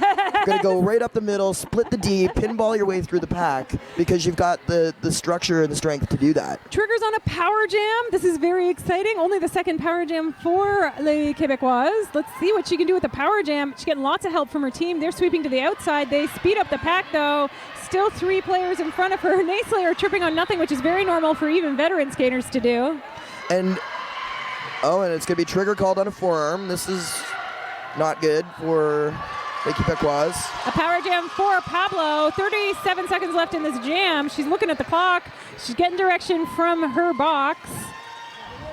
From her. She has lost lead jammer status, though, so this jam will go the full 2 minutes. And I think that's what Artuzo was signaling to her, that you're not the lead jammer. Keep going, keep going. Absolutely.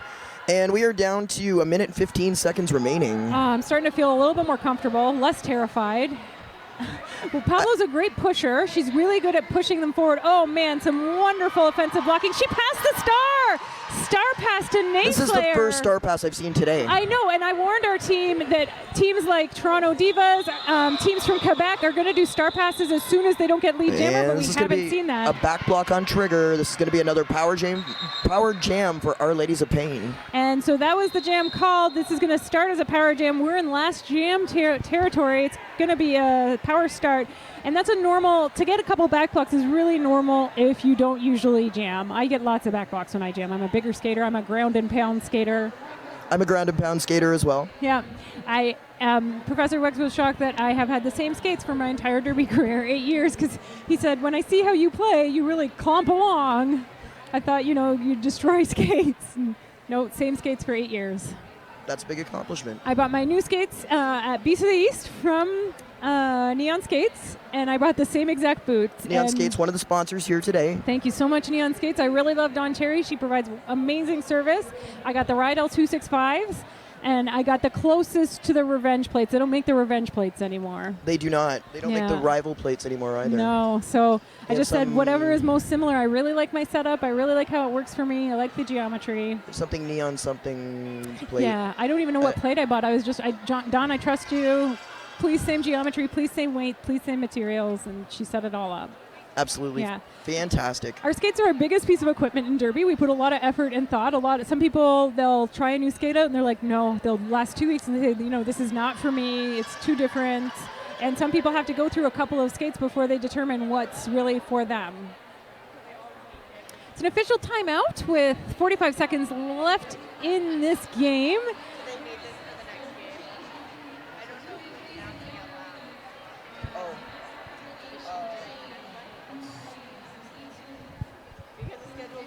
This has been a very exciting day of Derby. Both of the last games have been very close. This one not as close. Our Ladies of Pain have a 50-point lead on Les Québécoises. Oh, because the injuries that happened over there. They're still running a game over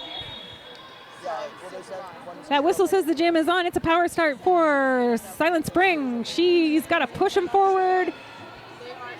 Blockers are not allowed to hold their arms together. She gets lead jam. That takes her about 15 seconds and a quarter of the track.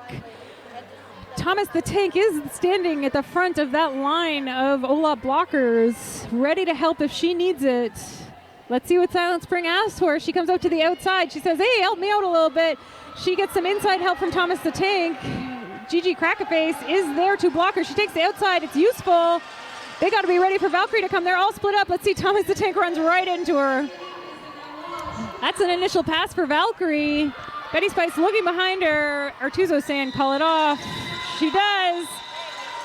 That is the unofficial final is 98-43. Let's wait for the swooping whistle to the final. I'm sure you have something to say. I do. I've got an update. The next game that's going to be shown on this feed is going to be Queen's Court for Queen City RollerGirls taking on the Smash Squad from Montreal Roller Derby. We have a little bit of jockeying around of games here. We had a couple of injuries happen in Ted Reeve Arena.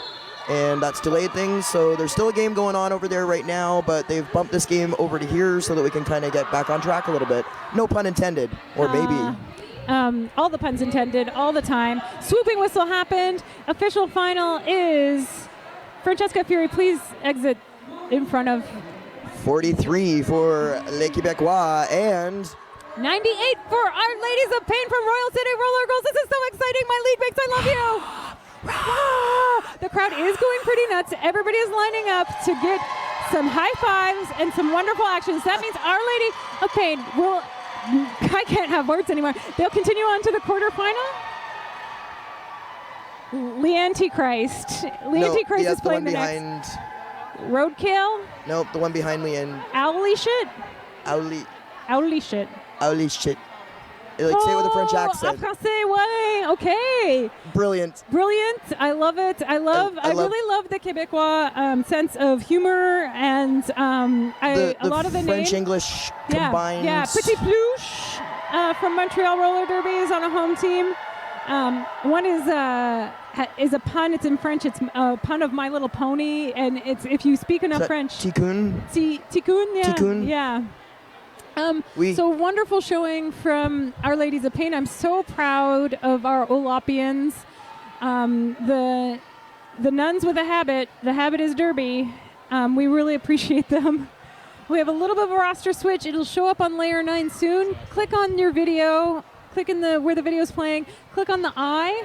It'll show you. If you click on the eye, the information icon, it'll take you to the layer 9 website that'll show you all the information about rosters and schedule.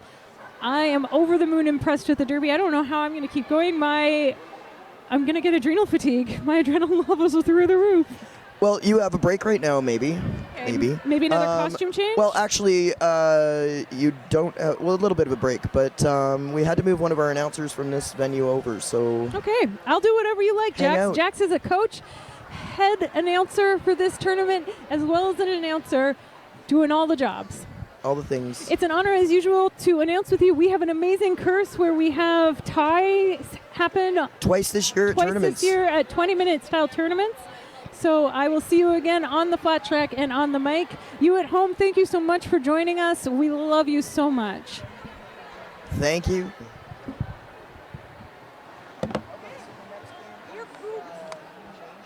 Yep, I announced it at the Snap Squad versus the Yeah. Queen. I've sent Trouble Team together with the rest, so we're going in. So, what's that? I'm not sure. You didn't tell me that part. That's good. So, do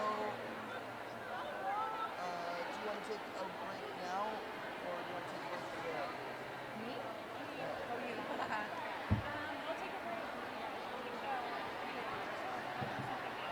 Okay, so then you and Drake are on the screen. Okay. And then I'll do the house game last one. Awesome. Am I still here? Am I still doing that? Yes. Okay. And Are my brains not crossed? there actually might be another game in here. All right. So we may have to figure out my two. Who's the other two?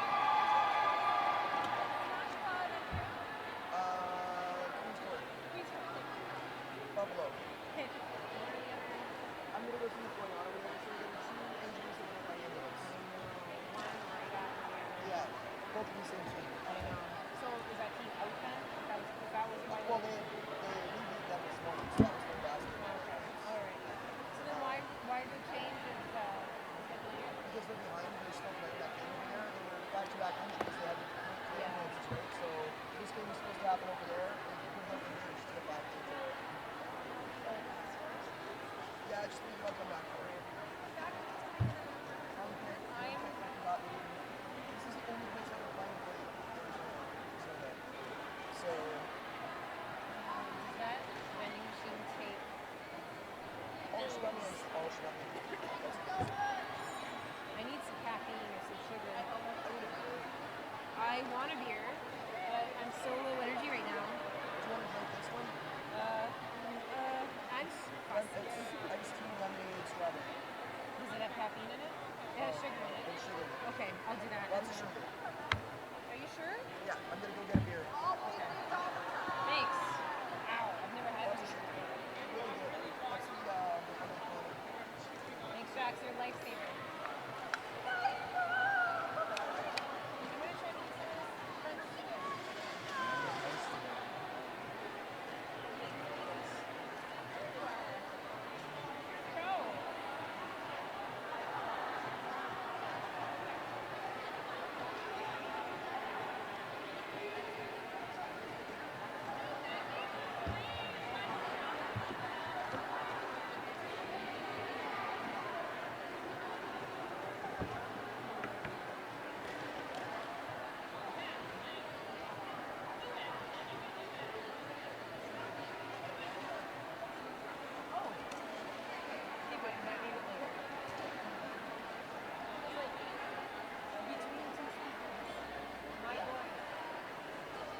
Okay, we'll divide and conquer.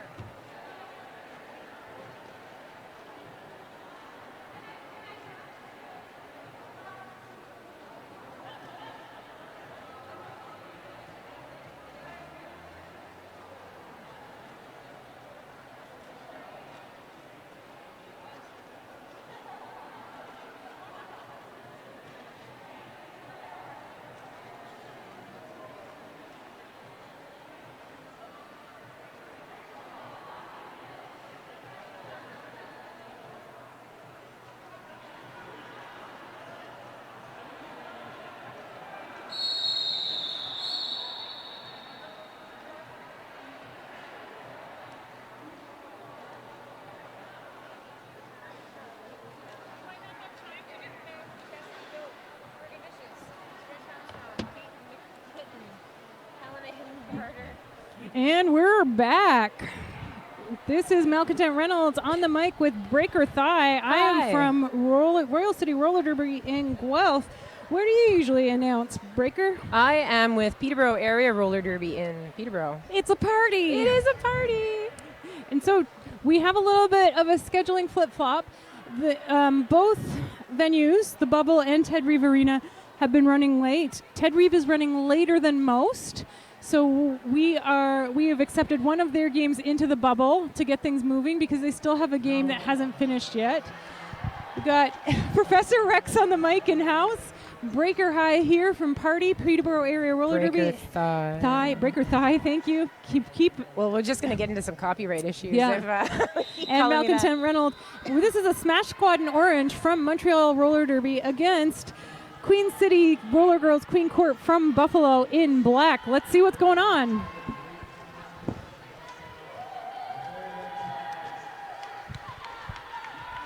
Sorry, folks, I'm just getting my act together here. And I just want to say I'm trying to practice my French, so I might do a little bit of this announcing in French, seeing as on a des patineuses qui vient de Montréal. Thunderstruck from Queen's Court is lead jammer, number 163. Your not lead jammer is unknown, but they're for sure from Smash Quads. 610, c'était Owly Shit. Owly Shit. Apologies for swearing, but excuse. derby names, we gotta say them.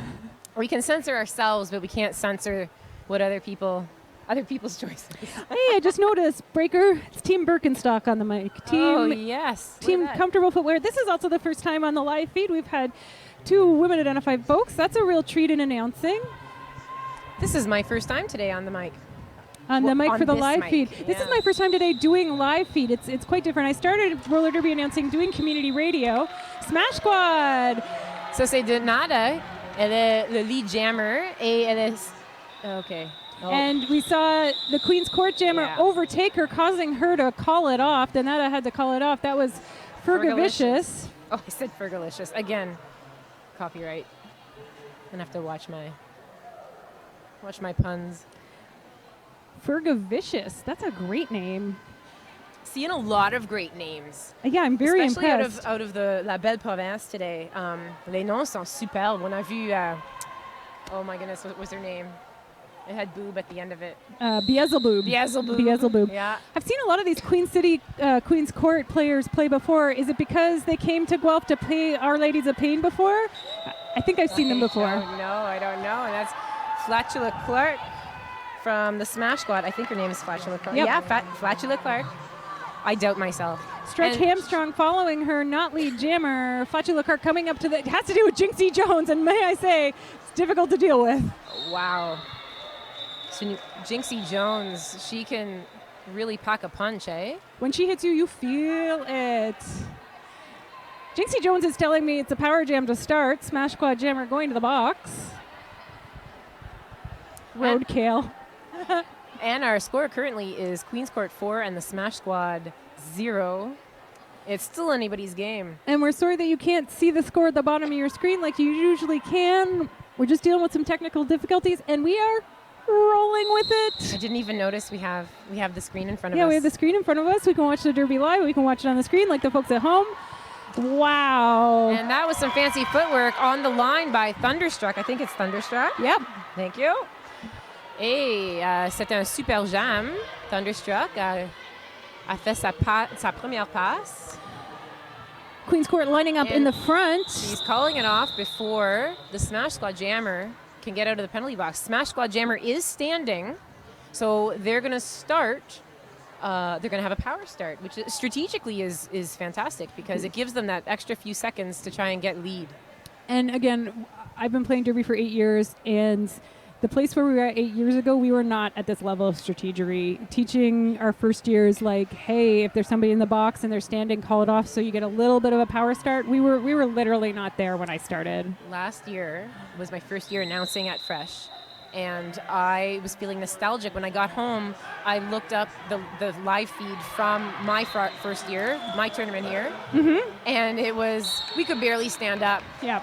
Looks like Donata is going to the penalty box. That is and so is the Velvet Underground. Velvet not Underground. Velvet on the Ground is going to the penalty box, and we have Huge apex jump from Queen's Court Jammer. Amazing. That was Ferga Vicious. Vicious, thank you.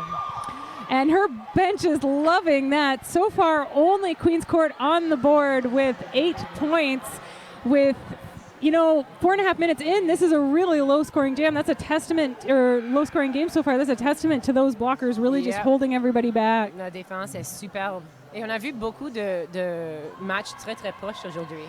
And that's really rare to see these close matches is very rare with fresh players because the skill level is quite wide. We're seeing some amazing blocking from Sriracha. As soon as that blocker gets by, she rushes to the front to give her one last hit. Jammers are very close together. Queen's Court is lead with Smash Squad right on their back. Stretch Armstrong calling it off avant que, comment dit-on ça, Amaru la Machina. And I'm curious because they were popped over from Ted Reeve Arena, very different floors. Ted Reeve is extremely slippy. This is extremely grippy. I'm seeing some outdoor wheels on some skaters. I'm wondering if they knew to change their wheels or just didn't have enough time to change their wheels. I'm seeing some Poisons, which is 86 durometer, and I'm wondering if that has to do with a bit of the chippiness of the game, is they just didn't change to the really slippy wheels for the sticky floor. I am so impressed by your eye. I never would have noticed. I think I'm seeing some Poisons, which is an indoor-outdoor very sticky wheel. Donata is our lead jammer. Queen City's jammer, Thunderstruck still in the pack. She jukes around them. Okay, so first scoring pass from Donata. And she decides to go right through that back. Hits it and quits it. That is 4 points picked up. Brings nearly all those 3 blockers to their knees. Incredibly powerful yet small jammer. Impressive. And that puts Smash Squad on the board. It is now 8-4 for Queen's Court. Both of these leagues, Queen City in Buffalo and Montreal Roller Derby in Montreal, have very effective fresh meat programs. They have very amazing charter teams with the WFTDA. And sometimes you don't see that when they have very amazing travel teams. Some folks have amazing travel teams, but they don't put a lot of effort in their fresh meat program. So it's amazing to see these two teams who have very similar fresh meat training programs play against each other. Both jammers struggling against the defense. That is Ferga Vicious, he gets to go by. And takes we've got the outside. Frida Chaos qui s'en va au banc de pénalité. Et on a Ferga Vicious qui fait sa première passe pour gagner des points. Elle gagne 2 points, je crois. 2 points pour, what are they called again? Queen's Court. My goodness, I'm so tired. This is both like our 6th game. We've been here we've been announcing since 11. It's a marathon for us. The refs skate every jam, and the announcers announce every bout here. We saw Ferga Vicious fly to the outside, get on her feet, call it off. It's a very close game. 10 for Queen's Court and 4 for Smash Squad. We've got 12 minutes, 30 seconds left in this game. And in case you haven't been watching all day, which why weren't you? Why aren't you here? Yeah, why aren't you in the beaches, in the arena? This tournament is the Fresh and the Furious 2017, and it is geared toward fresh players, which means for fresh players, fresh refs, fresh announcers, anybody who's their first year doing that particular role in roller derby. So we have here a bunch of skaters who've only been playing for a year or less. Or less means that some of them have been playing as little as 3 months. Yep, some of them just passed their minimums. Yeah. And the Women's Flat Track Derby Association, which is the rule set we're playing by today, and which is the rule set most people use in Derby, you have to pass a minimum skills test before you are able to scrimmage or play a bout. Team timeout called by Orange because it's a tiny bout, 20-minute bout. We have these only one team timeout. And with the halfway point coming and Smash Squad seeing that they have half the points, I can do that math, 6-12, they decided to take a team timeout. They are doing a team building exercise. All of their arms are in the air. They are doing their team cheer. Yeah, they do a growl. I love it. We're seeing a lot of let's see if we can see them, show them to you on camera. They're doing their growl cheer. It's a full body. When you push your body over like that, I can't even speak in English. Yeah, it gets the blood flowing, and it also just pushes all of that stale air in your lungs out, forces you to refill them. Ok, je ne peux pas voir les chiffres sur le bras des deux jammers. Des jammers. Yeah, alors on doit... Même que les personnes à la maison, on ne peut pas voir des jammers. Yeah. Okay. Les deux jammers sont dans le pack. They're both in the pack. They're both fighting. Oh, and it looks like we're going to have a helmet cover pass. Et ça, c'est... attends, Amaru La Machina, numéro 593, qui a gagné le lead jammer. Et on a vu une passe d'étoile. Hannibal Schechter. Hannibal Schechter is who has the star now? Yes. All right. She fell and got eaten, which means she was surrounded by opposing blockers. She's still in the pack, so that's not a successful star pass at all. We haven't seen very many star passes. We saw the first star pass of the day in the bubble happened at the last bout with Les Québécoises doing a star pass. I was expecting more, and I warned our fresh meat from Royal City to expect more star passes. I really don't think folks change their wheels. Look how difficult La Machina is having with this floor. La Machina a gagné 8 points jusqu'à date. Le Smash Squad a maintenant 15 points et Queensport a 12. Et La Machina a arrêté le jam. You see Lee Antichrist take a big fall to the back. We try to fall forward in Derby because that's where we're wearing all our gear, is on our knees and on our wrists. And when you fall backward, I will remind you, most skaters are not wearing protection like hockey skaters do. Hockey skaters wear a girdle. When we fall back, I got a tailbone injury from falling directly backwards. And that's also quite often how you get a concussion. Your head doesn't have to hit the floor to get a concussion. A lot of concussions happen when you fall backwards and your head doesn't hit the floor. It just reverberates up your tailbone. And I've done it too, and I've gotten mild whiplash. Yeah. Because your head, even if your head is protected, your neck will just flip back right around. Yeah. Oh, we got jammers on jammers. Both jammers were pushed to the inside and have to come back behind the pack, and that is number, hang on, 3. Oh boy. 3 in black. Fergavicious. And who is jamming for the Smash Squad? That is numéro 41, Green Peas. Sa première fois jammer, cette bout, cette jeu. I'm always excited by somebody who's on their first time jamming, especially in this fresh tournament where you like to try out different positions because you don't know what your specialty is yet. Oh, she hits it and quits it. That was an easy sneak by on the right. Well, it wasn't a sneak by. It was just a full out roll by. That was a roll by. On the outside, a 1-point jam, and in such a close game with only 5 points separate them. And they've been, again, really good at holding the points down. We've seen folks break the century mark break over 100. It's 18-13. This is amazing blocking happening with 9 minutes left in the game. And if you can, if you're new to Derby, even if you're a seasoned Derby watcher, you sometimes get in the habit of watching the jammer skate around the track, and you really should get in the habit of watching the pack because that's where the action is. That's where all the interesting stuff happens. That is Stretch Armstrong that just got lead jammer status, and I have yet to see... Smash we had a Squad pivot pass. So Donata, who was the pivot, now wears the star for the Smash Squad. That's good strategy when you lose, you know you're not going to get lead to pass the panty. Or sorry, we call it a helmet cover this year, don't we? It's a helmet cover. I say panty still, but also I'm very 2009 and old school. Yeah, I've come a far way. We're team leagues like Toronto, Toronto Derby, And Montreal, they do that immediately. And so there's a home team tournament that has the main structure like this called BC's in April. And even with the home teams, you saw as soon as the other team didn't get lead jammer, they're taking off that helmet cover, they're taking off that panty. And the rules say you have to have it visible in your hand, but again, we've had these discussions, what does visible mean? So that means you can't put it on your shirt, you can't put it on your pants, it has to be in your hand and slightly visible, but sometimes it's really hard as spectators to see who is the jammer. Have they passed it yet or not? And that is Jinxie Jones, huge hit on the outside. Jinxie Jones is number 2? Yeah. All right. She goes to the box for that massive hit.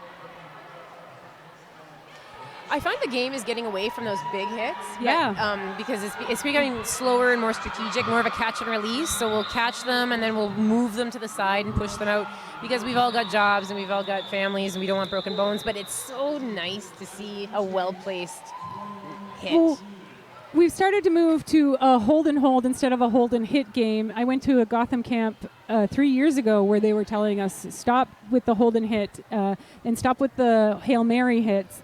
Not because you care so much and about your, if it's clean, it's clean. If it's a clean hit, it's a good hit. But because if you miss it, if you put all your energy into running in, like freight training into someone and you miss, chances are you are going to miss because there's lots of variables that go into those big hits. Smash Squad just runs out. Donata right at the front of the pack. Fergavish is right behind her. Yeah, if you miss that big hit, you miss it, and then your chance is over. Whereas if you step in front of them and a friend comes to help you, bit of a jammer fight. They're trying to both gain speed. Donata comes up for her scoring pass, has to get back her own players. She gets a hip whip off of them. Fergavish is hit out. Queen's Court is down 2 blockers right now.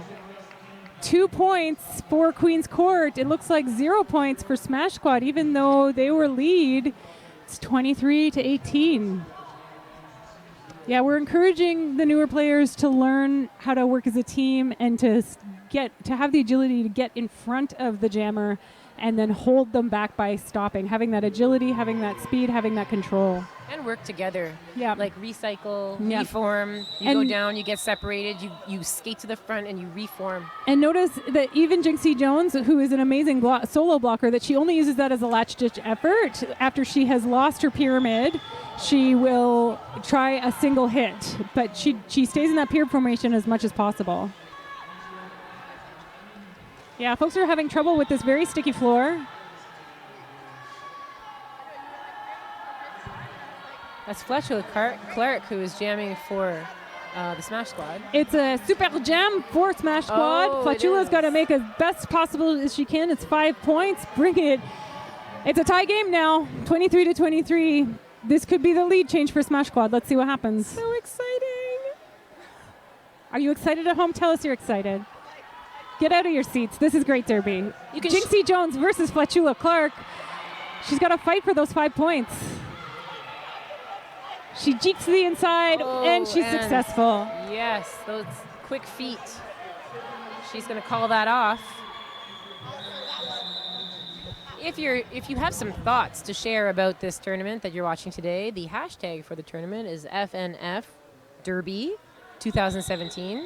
That's FNFDERBY 2017. Team timeout for Smash Squad. I said hashtag in front of that, right? Yeah, hashtag FNF Derby 2017. Smash Squad has the lead by 5 points. 4 minutes and 33 seconds left in this bout. They go by so fast. They go by this 20 minutes. And that's the thing. There's a different strategy to playing a 20-minute game. You shouldn't be aiming for any penalties in the first place, but sometimes as a blocker, you'll take a penalty if it involves getting that jammer held back. Yeah. But in these 20-minute games, you can't afford penalties. And monster, big. You can't afford power jams at all. As soon as you give a power jam, that could be 15. We had a 35-point power jam earlier from Our Ladies of Pain. Yes, we did. So, look at this. This game has been so tight defensively that we haven't even broken 35. I think this morning we saw a lead get blown and then lost, didn't we, because of power jams. Oh, that's totally normal in Derby to see. I think that was Ann Lansing that won that game. So power jams are essential. We're not seeing very many of them in this game, as many as we have in the morning. Oh, man, it's 4:30 already. Oh, my goodness. I've been up since 5. We've been in this bubble for a couple of hours. We're starting to feel it. We're in our own little bubble. Yeah, all the Derby, and there is That is Thunder. some amazing recycling happening on behalf of Smash Squad. They are keeping Thunderstruck back. Thunderstruck is they're making her work, and Chaos bridging the gap. Who's that? Owly Shit is trying to fight her way through. This is amazing. Both that jammer held back on a. Oh my gosh! It takes a half the track to get a lead jammer. Smash Squad is the lead jammer, and she came from behind the pack. Smash Squad doing a great job of holding Thunderstruck back. An entire track worth for her to get out. Amazing line by Smash Squad. Owly Shit gets 4 points and calls it off. I think it's a palindrome. 32-23. For Smash Squad, they are coming from behind. 3 minutes, 33 seconds left in this bout. This is an elimination bout. The points matter. I want to thank our sponsors really quickly. Smid Construction for paving and decorative I can't say that word. Decorative concrete and whatnot. We've got CBS Certified Building Systems, Magnum Fire Protection, the Ingurv Group for all your janitorial, maintenance, carpet cleaning. Mayflower Landscaping, I think I said. Mill Street Brewery and RollerGirl.ca, and of course our medics are sponsoring us. That is Spectrum One, who've had way too much work for today. We like to keep these bouts injury-free. So I can see that's Fergalicious going to the penalty box. I have Pinky Killer is your lead jammer. She's on a power jam. C'est super jam pour Pinky Killer. Et je pense que c'est la première fois que Pinky Killer a le toile de jammer. Oui, c'est vrai. C'est sa première fois. Elle essaie de se faufiler entre les patineuses de Queen's Court. She has to get by Jinxie Jones, who's very difficult to get by. She's a one-woman wall. She's everywhere. You move, she's there. Phantom. And it looks like she's going to the penalty. No.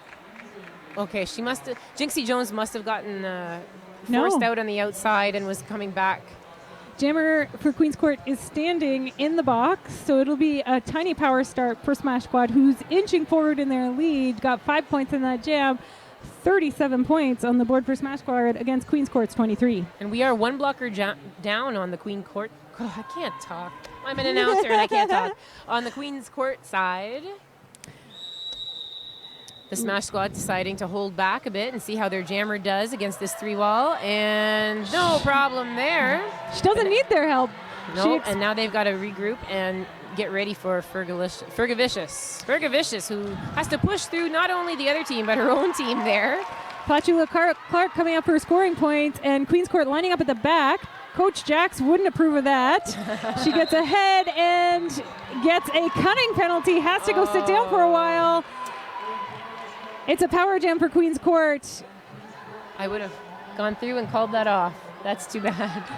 Woulda, coulda, shoulda. We announcers have a lot of things that we would have done. Yes, you learn a lot sitting in this chair, holding this microphone, wearing these headphones.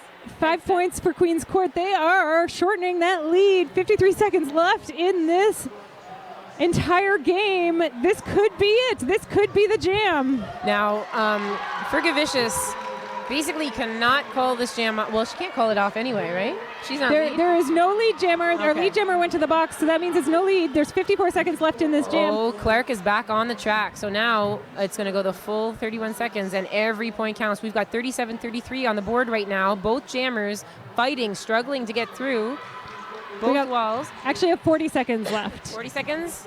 Look at the jam clock. Oh, the jam clock. Yeah. Yes. So it's going to go beyond the period time.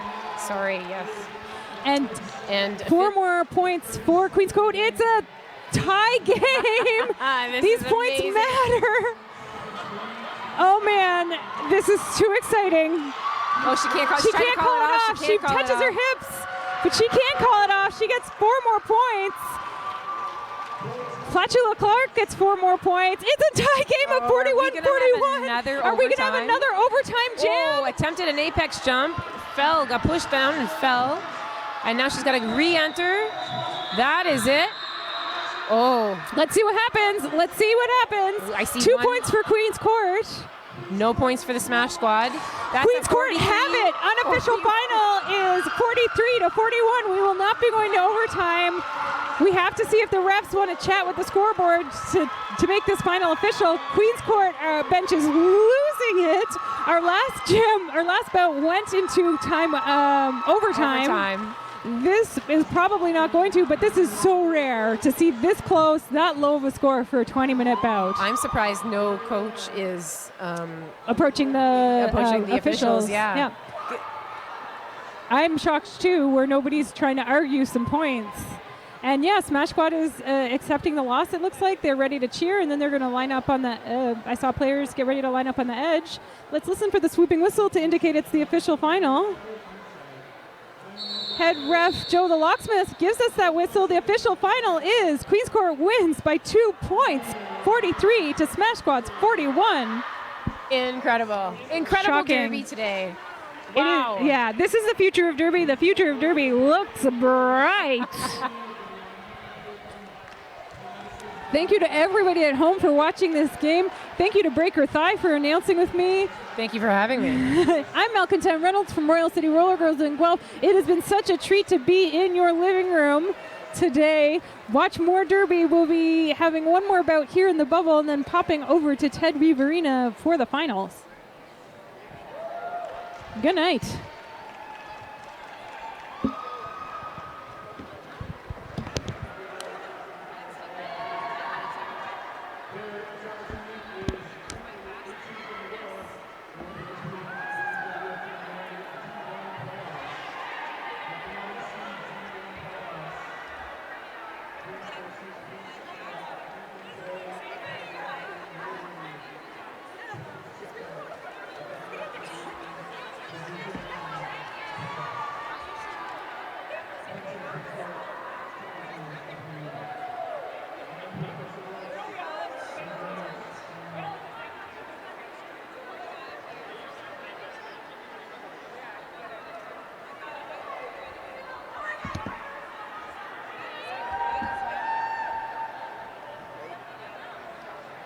So we're here. Do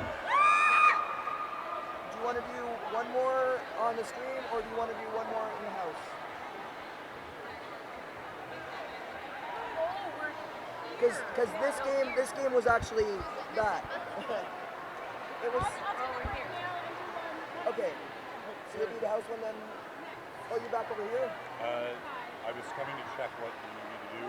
Lex is alone on the stream over Go there. jump on that. Okay.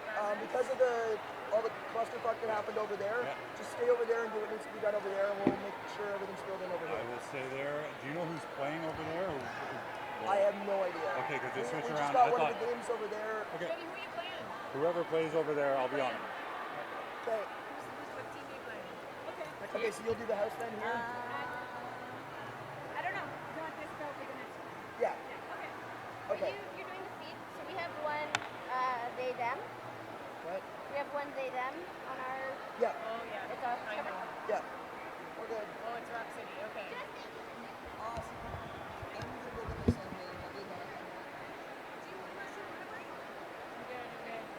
I need a break from that.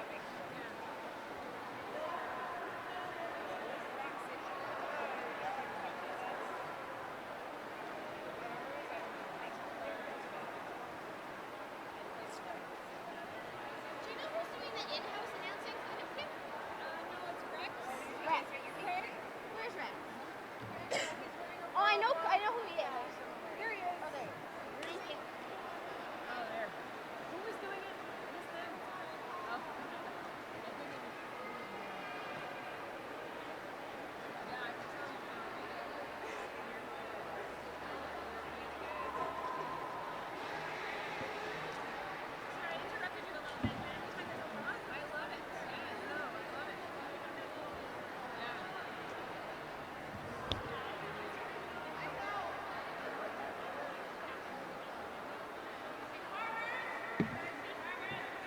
Thanks. It was rough.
Rock Quarry.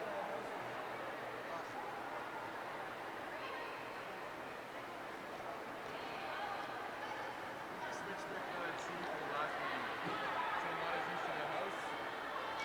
But she was like, I was like, hey, do you mind? He was like, no, I like to ask that. Exactly the concept. I usually like how it's grinding on break.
Fifi.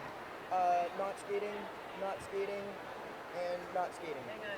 Blue Mammoth, not skating. Rampage. Dang she fine. Say that name. And you said Fifi?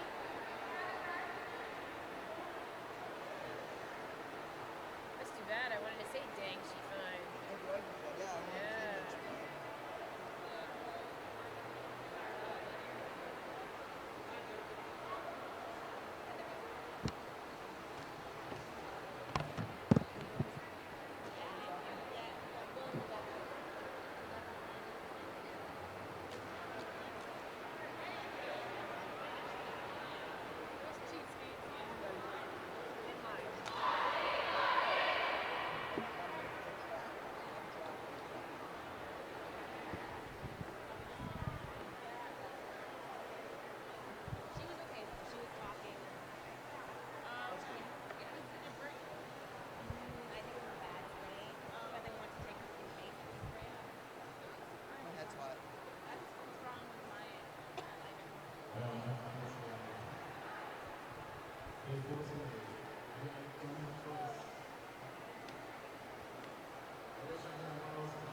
Yeah.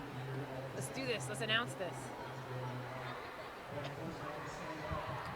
All right, Derby fans, welcome back. We are set for your next bout here at the Ted Reeve Bubble. This will be Rock Quarry from Rochester, New York, taking on from just down the 401, the Durham Region Roller Derby Farmers, aka the Dirty Farmers. Farmers with an impressive overtime win in their last bout. Yes. Oh my goodness, it was exciting. Was exciting. It was the first time I'd ever seen that as a player and as an announcer. Oh, the Rock Quarry Jammer is down on the track before the first whistle even happens. But she's got a smile on her face. Absolutely. So it's, that's a good sign. All right, near restart. Oh, by the way, my name is Breaker Thigh. I am with Peterborough Area Roller Derby, and next to me is Jax. Jack's Lotopus, yes. That's Jack's Lotopus. I'm always scared I'm going to mess up the Lotopus. I'm a dinosaur. And that is Duchess of Carnage, who has lead jammer status for Durham, skating around the track, and the Rock Quarry jammer, 207, Smother Superior, hot on her tail. Duchess picks up 2 points and then calls it off before Smother can pick up anything. That was the end of our first jam. Duchess of Carnage has been Amethyst, the coach, and the Derby nerd have actually compared Duchess of Carnage to a young sleeper hold that skates for Toronto when she first started, when she was in her first year of roller derby.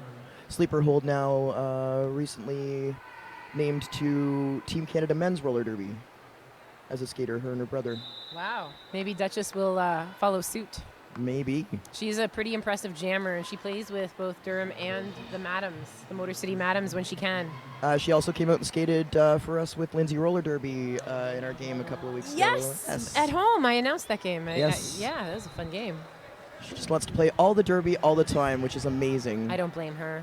I don't Okay, either. so it looks like T-Rex is going to the penalty box. She was ejected from her last game, and she does have some penalty issues. She's in the box. She has spent more time in the penalty box than she has on the track. That's a joke. And this is going to be probably another penalty issue to number 28, Black. And there we go. There's the penalty. A no pack was called, and she continued to actively block Bobby the Gore. jammer. So that is a penalty. So in the lead here is number 2150, Fifi for Rock City, and Bobby Gore has yet to make her initial pass. Fifi is coming up for her first scoring pass, and that was pretty easy, like a butter. That's a grand slam for Rock Quarry.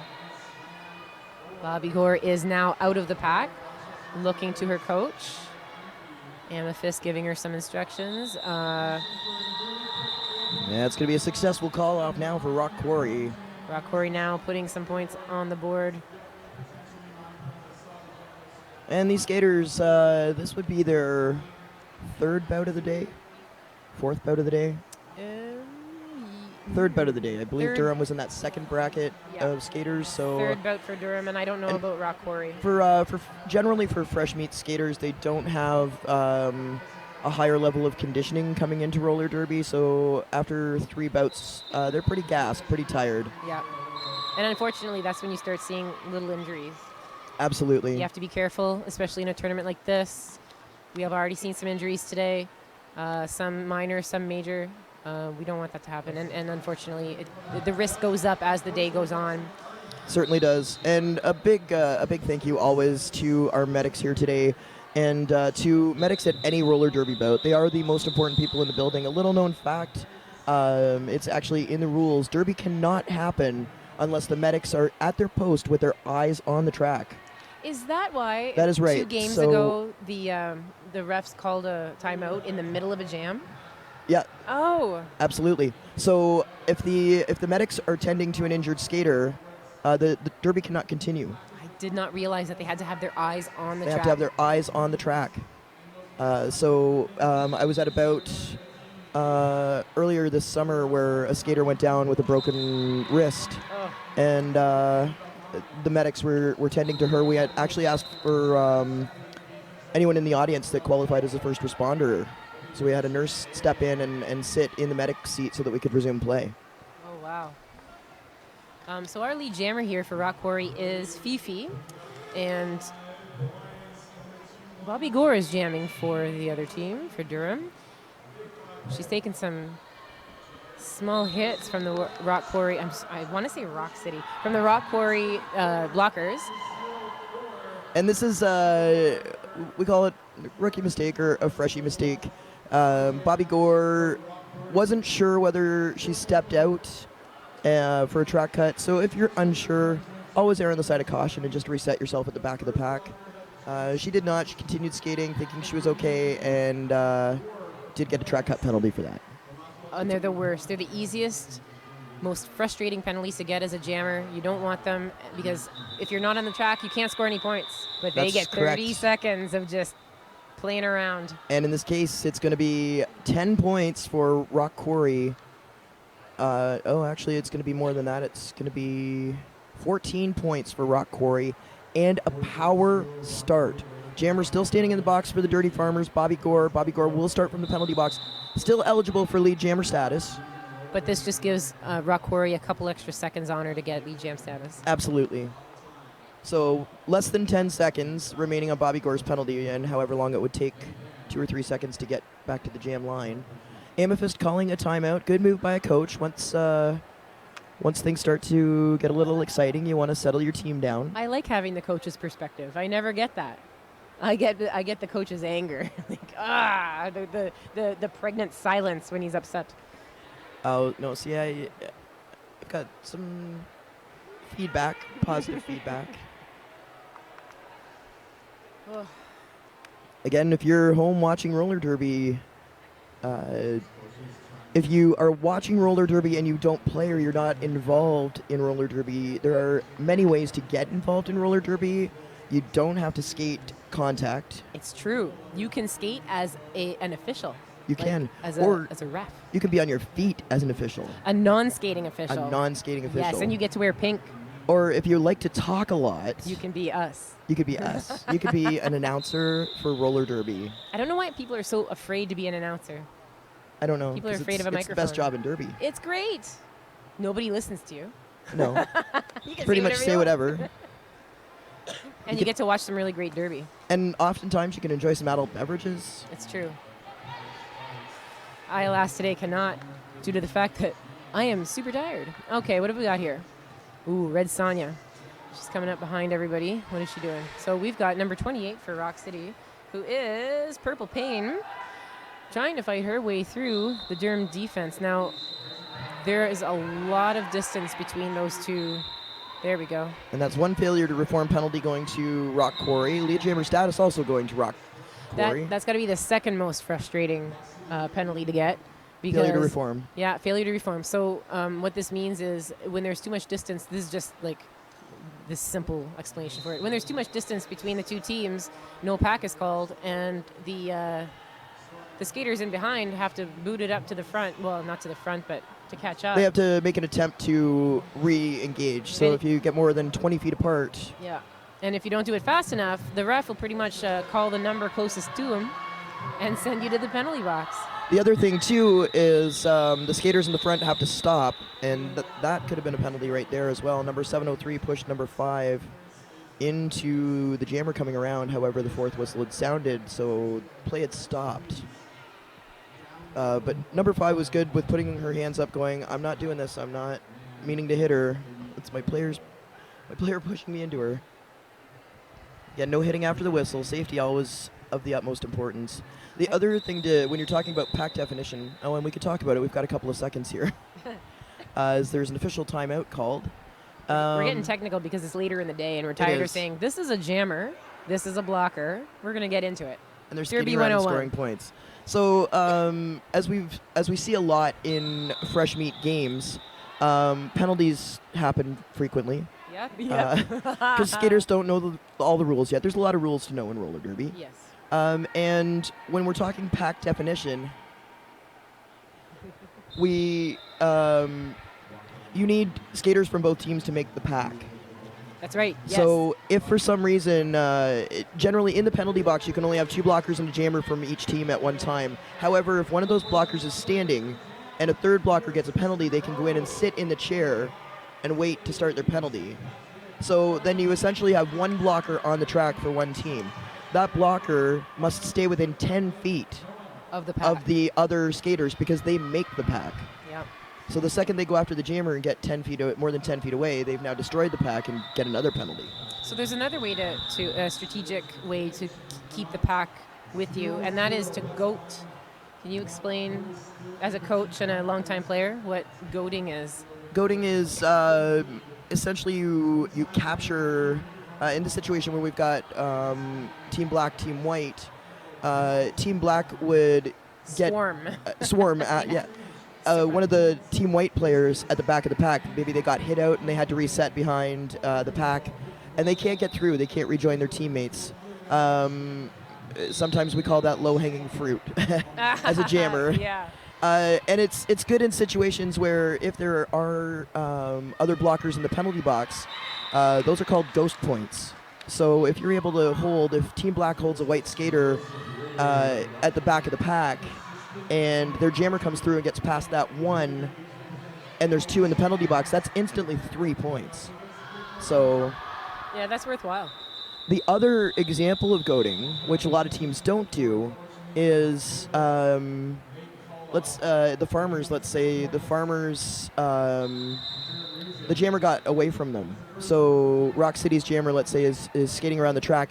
If the farmers are able to get one of the Rock City skaters in front of them and speed up the pack, Oh, yes. it's called front goading. I've not seen it before. They can then essentially burn out the jammer. The jammer might have to be forced to call up the jam because the pack is now at the front, and they're skating really fast. The jammer can't catch up to them.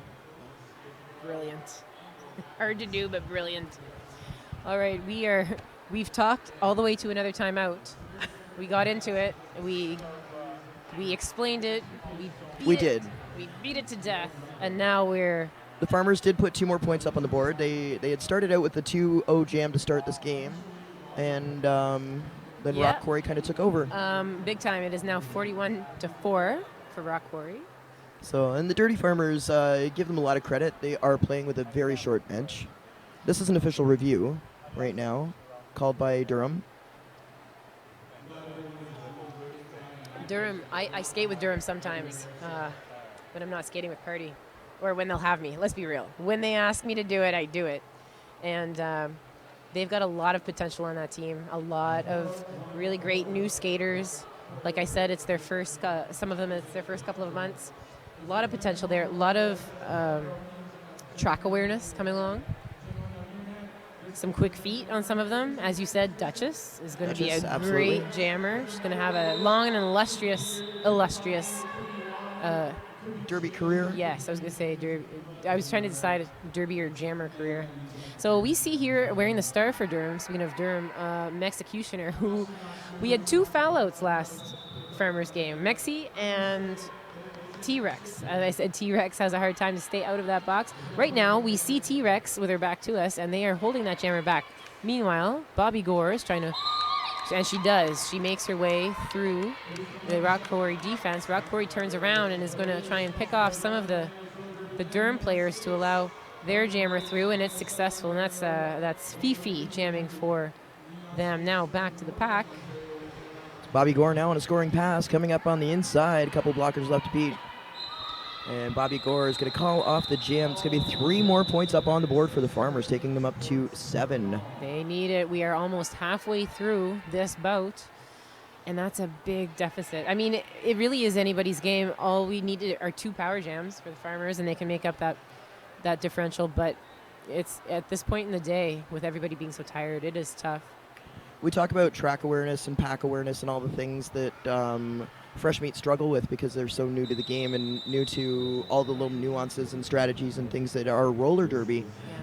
What I say to my fresh skaters right from day one, and I had this talk with my team today, is there's a thing called the 100 jam fog. Yes, the 100 jam fog. And it's this thing that you get told early in your derby the career. 100 bout fog for me. The 100 jam fog is about the first 100 jams that you play roller derby. The first 100 jams of gameplay, not counting practices. You feel like you're skating in a fog. Like you don't know everything, like everything that you do is wrong and you never get anything right. And I always tell my skaters that there will be this moment where the sky opens up and the beam of light comes down and the angels sing Yep, and everything clicks and starts to make sense. Until that moment happens, just play the game. Take something positive away each time and leave everything else on the track because one day it will make sense. You learn by doing, and you're absolutely right. You have to leave it on the track. You can't beat yourself up. You won't know why you got that penalty. You won't know, why your teammates barking at you. But you will eventually figure it out. It's one day, one moment, it just all makes sense. And for me, that moment came after I refed for a year and a half. Not refed, oh my goodness, announced for a year and a half. Right. Because I was out on an injury, and I've had to watch the game and call the game and you learn a lot on the sidelines when you're forced to watch it. When I'm Absolutely. just a spectator, I'm drinking Similar my beer. story and for me. Yeah. Oh, yeah, that's right. I was out with an injury and I started announcing. That's how I got into announcing. Is And that how it always happens? that's how it always We heard happens. each other, and then we discover we love a microphone. So if you're an injured skater listening to our voices right now, you need to get into announcing It's true. We need you. We do. Or reffing. or reffing. We need people that know the game. So lead is Rock Quarry, and I. Oh no, Durham. it's not. It was Durham. It was Durham. Bobby Gore Yeah, we forced to had, call off the jam. Smother Superior overtaking her after the initial pass. We've been talking a lot. We've not been Hey, calling that much. We've not It sometimes paying attention. happens that way. Not paying attention. It's late in the day. Or paying attention. So this is the second last game in the Ted Reeve bubble. There will be one more game. It was scheduled to take place at 5 p.m. However, one of the games in the Ted Reeve arena, main arena, got bumped to over here due to injury timeouts, etc. And that's going to be Duchess of Carnage around and through lead jammer status for the Dirty Farmers. One thing I've noticed a lot, and I see it even in experienced teams, is they're not guarding the line. There's a lot of the jammers are having an easier time going on the inside, sometimes on the outside. And see, this is another time here where Like, look, Duchess just was like a smooth operator, just passed on the inside, and that's a 4-0 jam. And what happened there, Rock Quarry started speeding up the pace of the pack. And if you're in that situation where your jammer is coming up on a scoring pass and the other team is speeding up the pack, you need to just stop skating. And the Durham, the Farmers, continued to skate with Rock Quarry. And I mean, from a coaching perspective, I always tell my skaters, skate, skate, skate. yeah. If they're gonna race with you, then they're tiring out their own jammer. That is good advice. I'm never sure when to skate and when to stop. Because I'm in the 150 jam fog. I think the 100 jam fog kind of resets if you've been out for a long period of time with injury. Oh, and this is going to be Bobby Gore going to the penalty box. Power jam now for Rock Quarry. And we're at a palindrome on the scoreboard, And 41-14. That was a nice outside pass by number 207, Smother Superior. I had to call the palindrome because I knew it wasn't going to last very long. Yeah, well, that happened last game too. We had a palindrome. Woo! Oh, and a huge hit by T-Rex and her on helmet. Smother Superior. Her helmet's not on too sturdy. It kind of was misplaced on her head. No, Melkaten Reynolds and I talked about that earlier in the day. Gear checks used to be something that happened in roller derby where the skaters would line up along the line and the referees would check their helmets, mouth guards, That's right. everything to make sure that safety. And that was taken out of the rules because the referees didn't want to be liable Yeah. for injuries that may happen due to faulty equipment. A few years ago, that's how I hurt myself. I wasn't. I needed new knee pads, and I didn't get them, and I suffered from a knee injury because my knee pads were faulty. Well, they weren't faulty. They were just old, and they didn't protect me very much. They hurt me. They're the ones that hurt me. Anyway, that's neither here nor there. I'm still crying about that. That was 3 years ago. Again, always skaters maintain listening, your gear. maintain your gear. If your gear's worn out, get new gear. And never underestimate the importance of your mouth guard. Oh, mouth guard's hugely important, especially if you get the triple layer mouth guards. They will help protect against concussions. Concussions, yeah. You'd never think your teeth are the gateway to a concussion. Exactly, and like my skater today, when she took the elbow to the chin, that's a concussion-worthy hit without a proper mouth guard. Is she okay? She's fine. Yeah, she's great.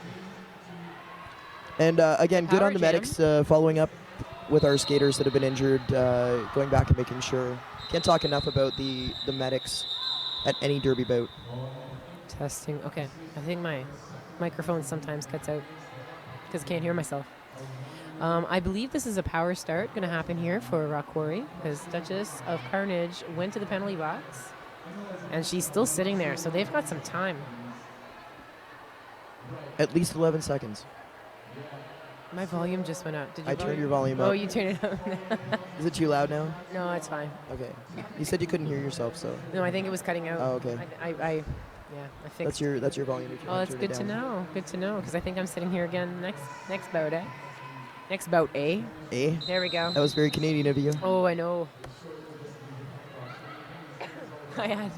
There was a lady, first bout, she tried to correct my pronunciation of one of the names. And I'm like, that's what I said. It's my maritime accent. Sorry. Sorry, ma'am. That's just how I say it. Which one was that? Which player? Which game? Yeah, which? Oh, I don't remember. Hang on. I'll look. It was an A sound. She thought I was saying sauce. And I was saying sass. Sass. Something sauce. Something sass. Let me see. And I was like, sorry. Don't make fun of me. It doesn't matter.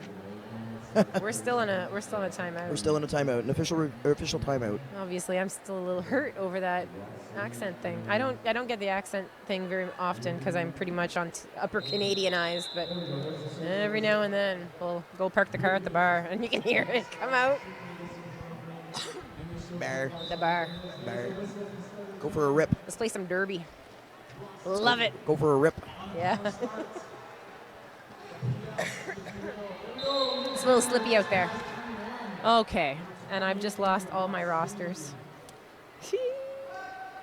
Smash Squad, Rock Quarry, there we go. So we are looking at Purple Rain, who is the lead jammer here.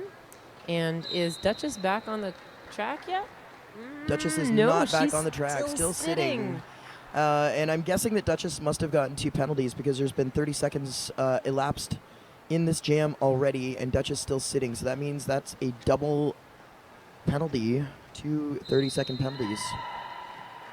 Now, that's something I want to learn more in terms of announcing. Oh, pardon me. In terms of announcing, I can't. I don't recognize the penalties when they happen. I can't hear the referees when they call. But if I could just see it happen, as a player, I just rely on them to yell at me, "Number 506, go to the box," and I'm like, okay. And T-Rex going to the penalty box. Duchess of Carnage was just coming into the pack. 3 more points up on the board for Rock Quarry. A 13-0 jam. That's going to be a dagger on the Dirty Farmers. That's a 60-14 score with 3 minutes and 2 seconds left of this game. And it looks like Durham's going to be 1 blocker down. T-Rex warming the box, warming the seat in the box. I can't see the other half of the box. Can you see if there is 1 blocker in for Rock Quarry? Okay, so at least the it's pivot even. For Rock Quarry. They're each 1 blocker down. Absolutely. He's trying to come up with some good farmer analogy to say for the score. That last they're jam getting puts a hoe in their row. I was thinking hose. I'm like, they're getting hosed. I don't know. Hosed. They're getting picked. I don't know. Rock Quarry's having a bumper crop this year. There you go. There you go. Oh, the potential for the puns. So much potential. I think next year I'm going to bring markers to mark the colors. We could say that Rock my Quarry rosters. really dug deep for this game. Oh, nice! High five! Lovely. Lovely. Where did you say Rock Quarry is from? Rochester. Rochester. We've got 3 teams from the United States, don't we? We have 2. 3. Michigan. 3, and then We have Rochester, Rock Quarry. We have Queen City Sub-Zeros from Buffalo, New York, and we have the Ann Arbor Lansing, the Ann Lansing team. Lansing team, yeah. The Dixons. Yeah. The Michigan Dixons. Yeah. Which is a play on the names of both of their teams, which I don't have in front of me at the moment, but Dixons and hang on, I got it here. Careful there. Yeah. Well, we've already said. Hang on, what's this? Orangeville. Oh no. Yeah, it's gonna be Bobby Gore railroaded out by number 702. 702 is 702. 703. 703 is PF Bangs. PF Banks. PF Banks, however, did follow Bobby Gore out. But Bobby Gore reset, picked up lead jammer status on the power jam for the Farmers. Farmers need to get some points up on the board. Just over 2 minutes remaining.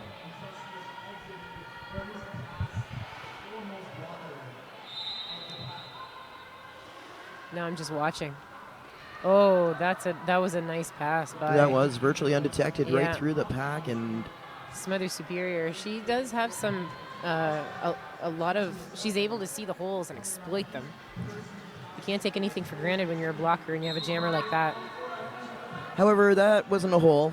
That Nope, was nope, and that's a penalty. that was a back block. She kind of made her own hole there, but That'll come with experience. you can't make that hole on the back of another skater. Do you remember? Well, you might not. Was that Lindsay roller derbies, gold and silver? Silver, gold, red, scrimmage? green. Yeah, and it was my first time playing and first time jamming, and I just put my head down and went right through a four wall. Wow, that was the days of 2-minute penalties. So it was so dangerous. I didn't know what I was doing. Right. Yeah, I can't forget it. 'Cause I still get made fun of for it. I was going to say, do you have a permanent dent in the top of your head from that? Where the helmet kind of pushed in? Yeah. I would like to give a huge thank you publicly to Mr. Force for providing layer9.ca. Oh, Layer 9 is amazing. So thank you so much to Mr. Force for coming here, volunteering his time, setting up 2 arenas for a live stream broadcast all day long. With mics. With mics, with cameras. And did I mention volunteered his time?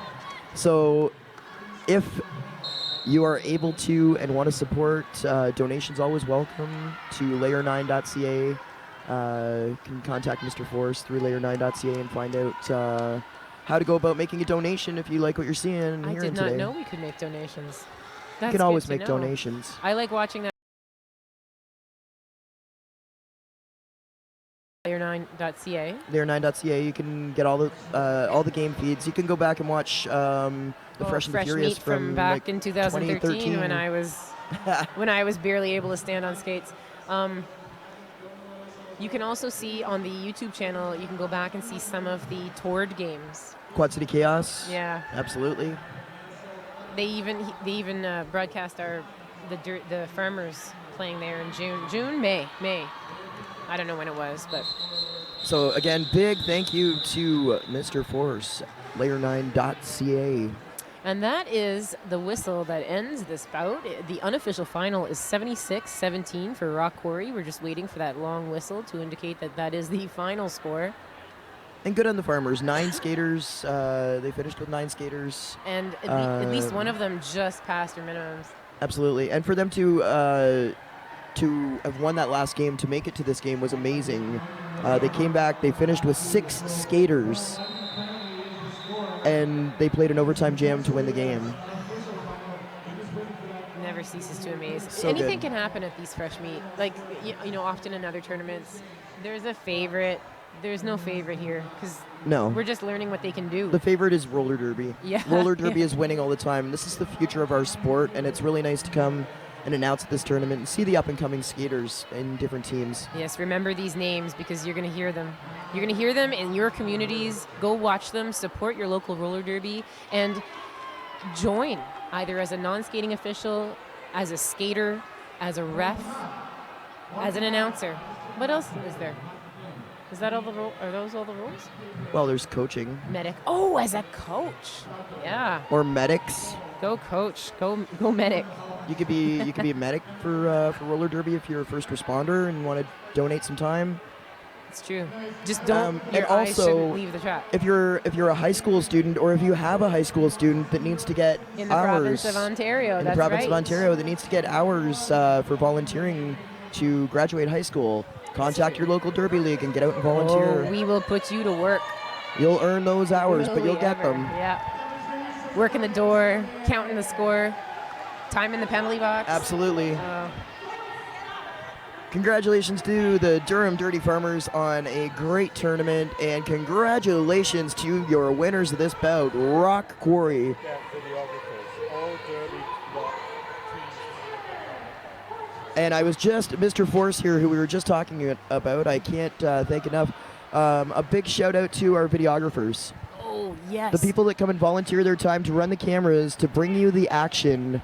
So get on your Twitter and tweet some thank yous And you and can- some how awesome these people are messages And to our videographers. Do you want to use the Fresh and Furious go hashtag? right ahead. Okay, that is FNF Derby 2017. Once again, hashtag FNFDERBY 2017. Let's get some shout outs and some props given to our videographers and to layer9.ca. Woohoo!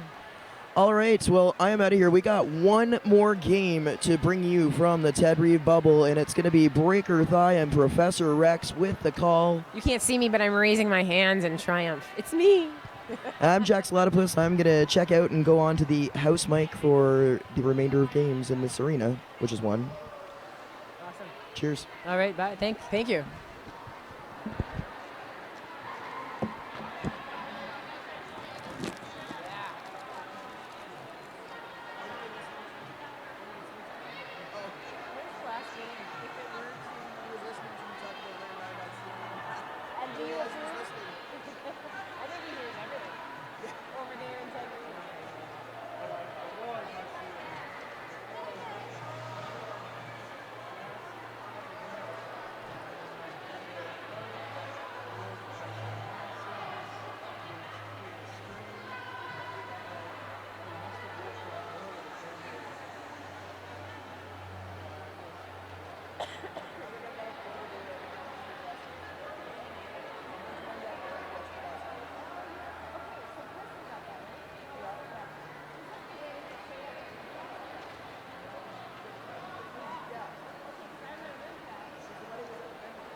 What time are we starting this one? I don't know.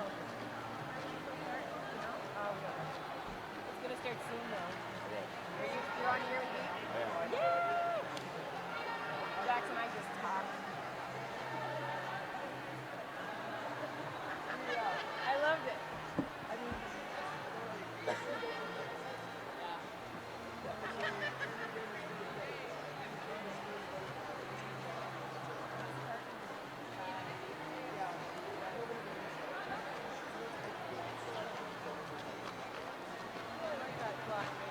I like the facility.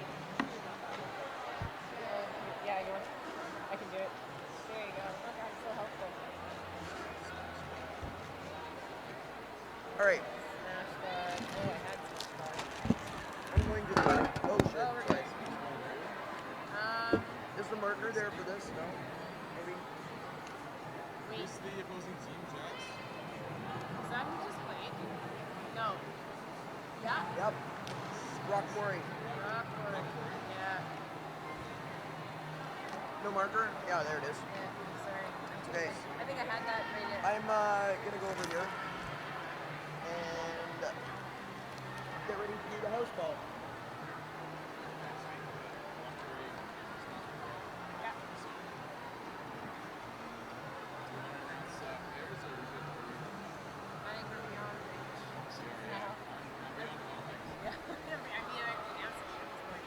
Hello. You are on. I am on. You are on. Take That's it good. away. Hello, everyone out there sitting on their couches at home, enjoying this great weather outside. This is the Too Fresh, Too Furious. I keep saying that. The Fresh and the Furious Tournament 2017, brought to you by GTA Roller Derby, RollerGirls. Today we have for you the Montreal Smash Squad versus the Rock City Roller Derby Rock Quarry. Rock City is all the way here from Rochester, New York. That is correct. I just learned. And then Smash Squad is, did you already say that? Montreal? I did not. La No, I did belle not. ville de Montréal. I may have said that earlier today, but not for this game. You poor people, I'm still going to persist on practicing my French on this microphone. I can't do it. If I practice French, the French people would never forgive me. No, but So that's I how they won't. I want- won't do it. I was always told I won't that do they it to them. want I'm sorry. the effort. I can't. Well, my effort is, I will make sure that I'll trust me. I need some time. The one time I got good French marks was, I don't want to say on air right now, is the reason. That's too bad. Okay. Oh, all right, so we are here. This is game. What game is this?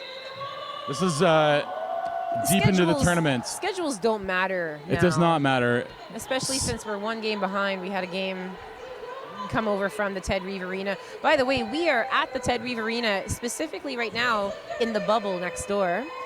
We are in our own little bubble, and I think this is the last game we're going to spend in our own little bubble. And we're This gonna is move the last. over to This Ted is the Reeve. last little game in the bubble. I'm hoping that's a good one, but I do know that the next games are going to be even better. So if you're thinking that this is going to be the last time you watch roller derby, stay tuned. The next game's going to be great. Look at this on Twitter, appreciating the French announcing. Go Smash Squad. Alors je continue avec mon français. Yes, and I hope you appreciate the fact that I am not doing any It's attempting cool. any kind of It's French. okay. Do you I will do understand? my best. I do understand a Okay, little so bit. then I let's understand do a better little than I bit can of back say. and Yes, forth. absolutely. You're just lacking confidence. I'm okay. lacking confidence. So on avait un lead jammer. It is. Oh no! I think it number n'est pas le 207 did get a backing block penalty. Number 207, unfortunately, for Rock Quarry, Mother Superior, back blocking penalty. This puts out the Montreal Smash Squad on a power jam. Well, Flatula Clark thought that she was a lead jammer et elle a essayé d'arrêter le jam, mais she couldn't. She didn't. She must not have been lead. We've been talking. No, We've been talking about French. definitely not. She may have gotten past everyone, but not legally. And I know that sounds weird. You can illegally pass someone without getting a penalty, and you won't be deemed jammer, and you won't go to the penalty box. It's You a very won't. strange thing. I want to replay. I want to see what happened. Yeah. So if a blocker blocks you out of bounds, and that blocker goes out of bounds, and then you, as a jammer, come back on the track and then pass the blocker without passing them in bounds, you've effectively cut them without taking a cut track penalty or cutting the track penalty. And no lead, no penalty. I know, it's really weird. Derby, my jaw Derby is on really the weird. table. Okay, so Flatula est maintenant dans le banc de pénalité et on a. Did 207, was she in the box? She was in the box. She right? was in the box, Okay, yes, you're so correct. elle est de retour. Ça c'est Mother Superior. Now there is no lead jammer, so this is going to go the full 2 minutes, and there's only 8 seconds left. So There is. we're all Unfortunately, good. both jammers are Flatula on the is track. back. So at the very least, the next jam, we will have, it looks like a 5-on-4 jam in favor of the Rochester, New York Rock Quarry. It's going to be a really interesting game. These teams, I just finished watching both. Well, so did you. You were on the floor. I know, I was on the floor. I was rolling around with excitement on the floor with how much derby action was going on in this tournament. So much on the floor. That But Smash Squad game, that was. I missed that. It was in the Ted Reeve, was it not? No, it was here. The No, post game, and we thought we might have another. Right, I was not. That was my Oh, that you're was my right, one sorry, break. sorry, that was I was able to eat some food in between my drinking of beverages. OK, so Donata est le lead jammer, puis elle va faire sa première passe. Oh no, 2-1-5-0 for Rock City. C'est un Ever super so- jam. It's a super jam. Oh, et Donata Fifi goes to the penalty box. a She annulé le calls it off. jam.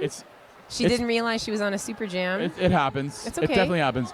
But I do think Montreal starts on a power start or a super jam starts. Super start. Super. What is start in French? I don't know. Début. Début? Yeah, début commence. On a un super début. Right. I don't know. So they're starting on a power jam right now, so Montreal has the advantage. The only disadvantage they have is they already had lead before, so the amount of time it takes them to get a lead, they lose that this jam. But That is the drawback. is the drawback. A little blocker on blocker penalty action happening, but fortunately, if you hit your blocker in an illegal manner, it is not a penalty. So, Holy Shit a fait sa première passe avec pas de difficulté du tout. Et That's- maintenant, elle a tombé. That's So- it. And Owly Shits is a great name. Like Oh, is it it ever? forces you to say some words you may not want to normally say on air, but it's Yeah. a part of her name. So Yeah, we were talking about that a few bouts ago. How we can censor ourselves, but sometimes we can't censor other people. I know. And for all of you at home, please, sometimes we need to forgive announcers for their mispronunciations of your really incredible creative names. Yeah, there's no reason to get upset by it. No. We're all trying our best. If we get it wrong, sometimes we need to suck it up. And we already feel bad for it. We always do. I was telling Jax that I was mispronouncing a name in the first bout I announced this morning when I was on the floor. I am from New Brunswick, and I've been here in Ontario for I don't know, almost 10 years. So, but there were. I'm from Newfoundland myself. Are you? Well, I wasn't born there. I can't claim that. My Yeah. parents. I lived there when I was young. Well, then you're pretty much from Newfoundland. Newfies say that I'm not Newfie, so it's not. It doesn't count. Yeah, okay, yeah, I wasn't suppose. born there. Yeah. See, I was born there, and generations in the ground over there. But I've been here In that and tundra. My accent.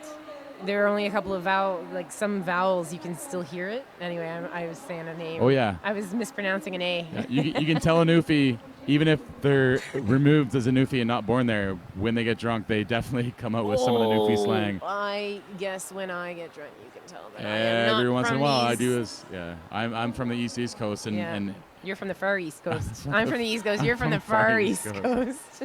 I'm so far east. I should be in the other. We miss you, Atlantic Canada. You guys are the greatest. I wish they could come here. I do. Or at least they should start their own rookie tournament. Yes. Okay, so who is this the blocker? Smash Squad Jammer thought she was about to cut the track, corrected herself, got lead Jammer, And recycled herself to the back of the pack, still has lead, and calls it off. That's fine. And I know that looks strange at home sometimes, but that is the smartest thing that Jammer could have done. Yep. Got lead, thought she cut, went back out of bounds, and then called it off anyways. And I know, they changed the cutting of the track penalty. Used to be if you cut anyone at any time, actually, you're one opposing team member or two of your own. Then you was a penalty, automatically went automatically. to the box. And now if you Correct make it. that mistake, as long as your first action is to re-exit the track and correct yourself, you're fine. And that's exactly what the Montreal Smash Squad Jammer did.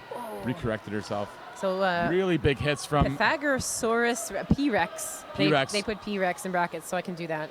She has got some good. How do I say this? She's got the presence of mind to keep hitting the Jammer out and then drawing her back. Yeah, the recycle. The recycle is incredible.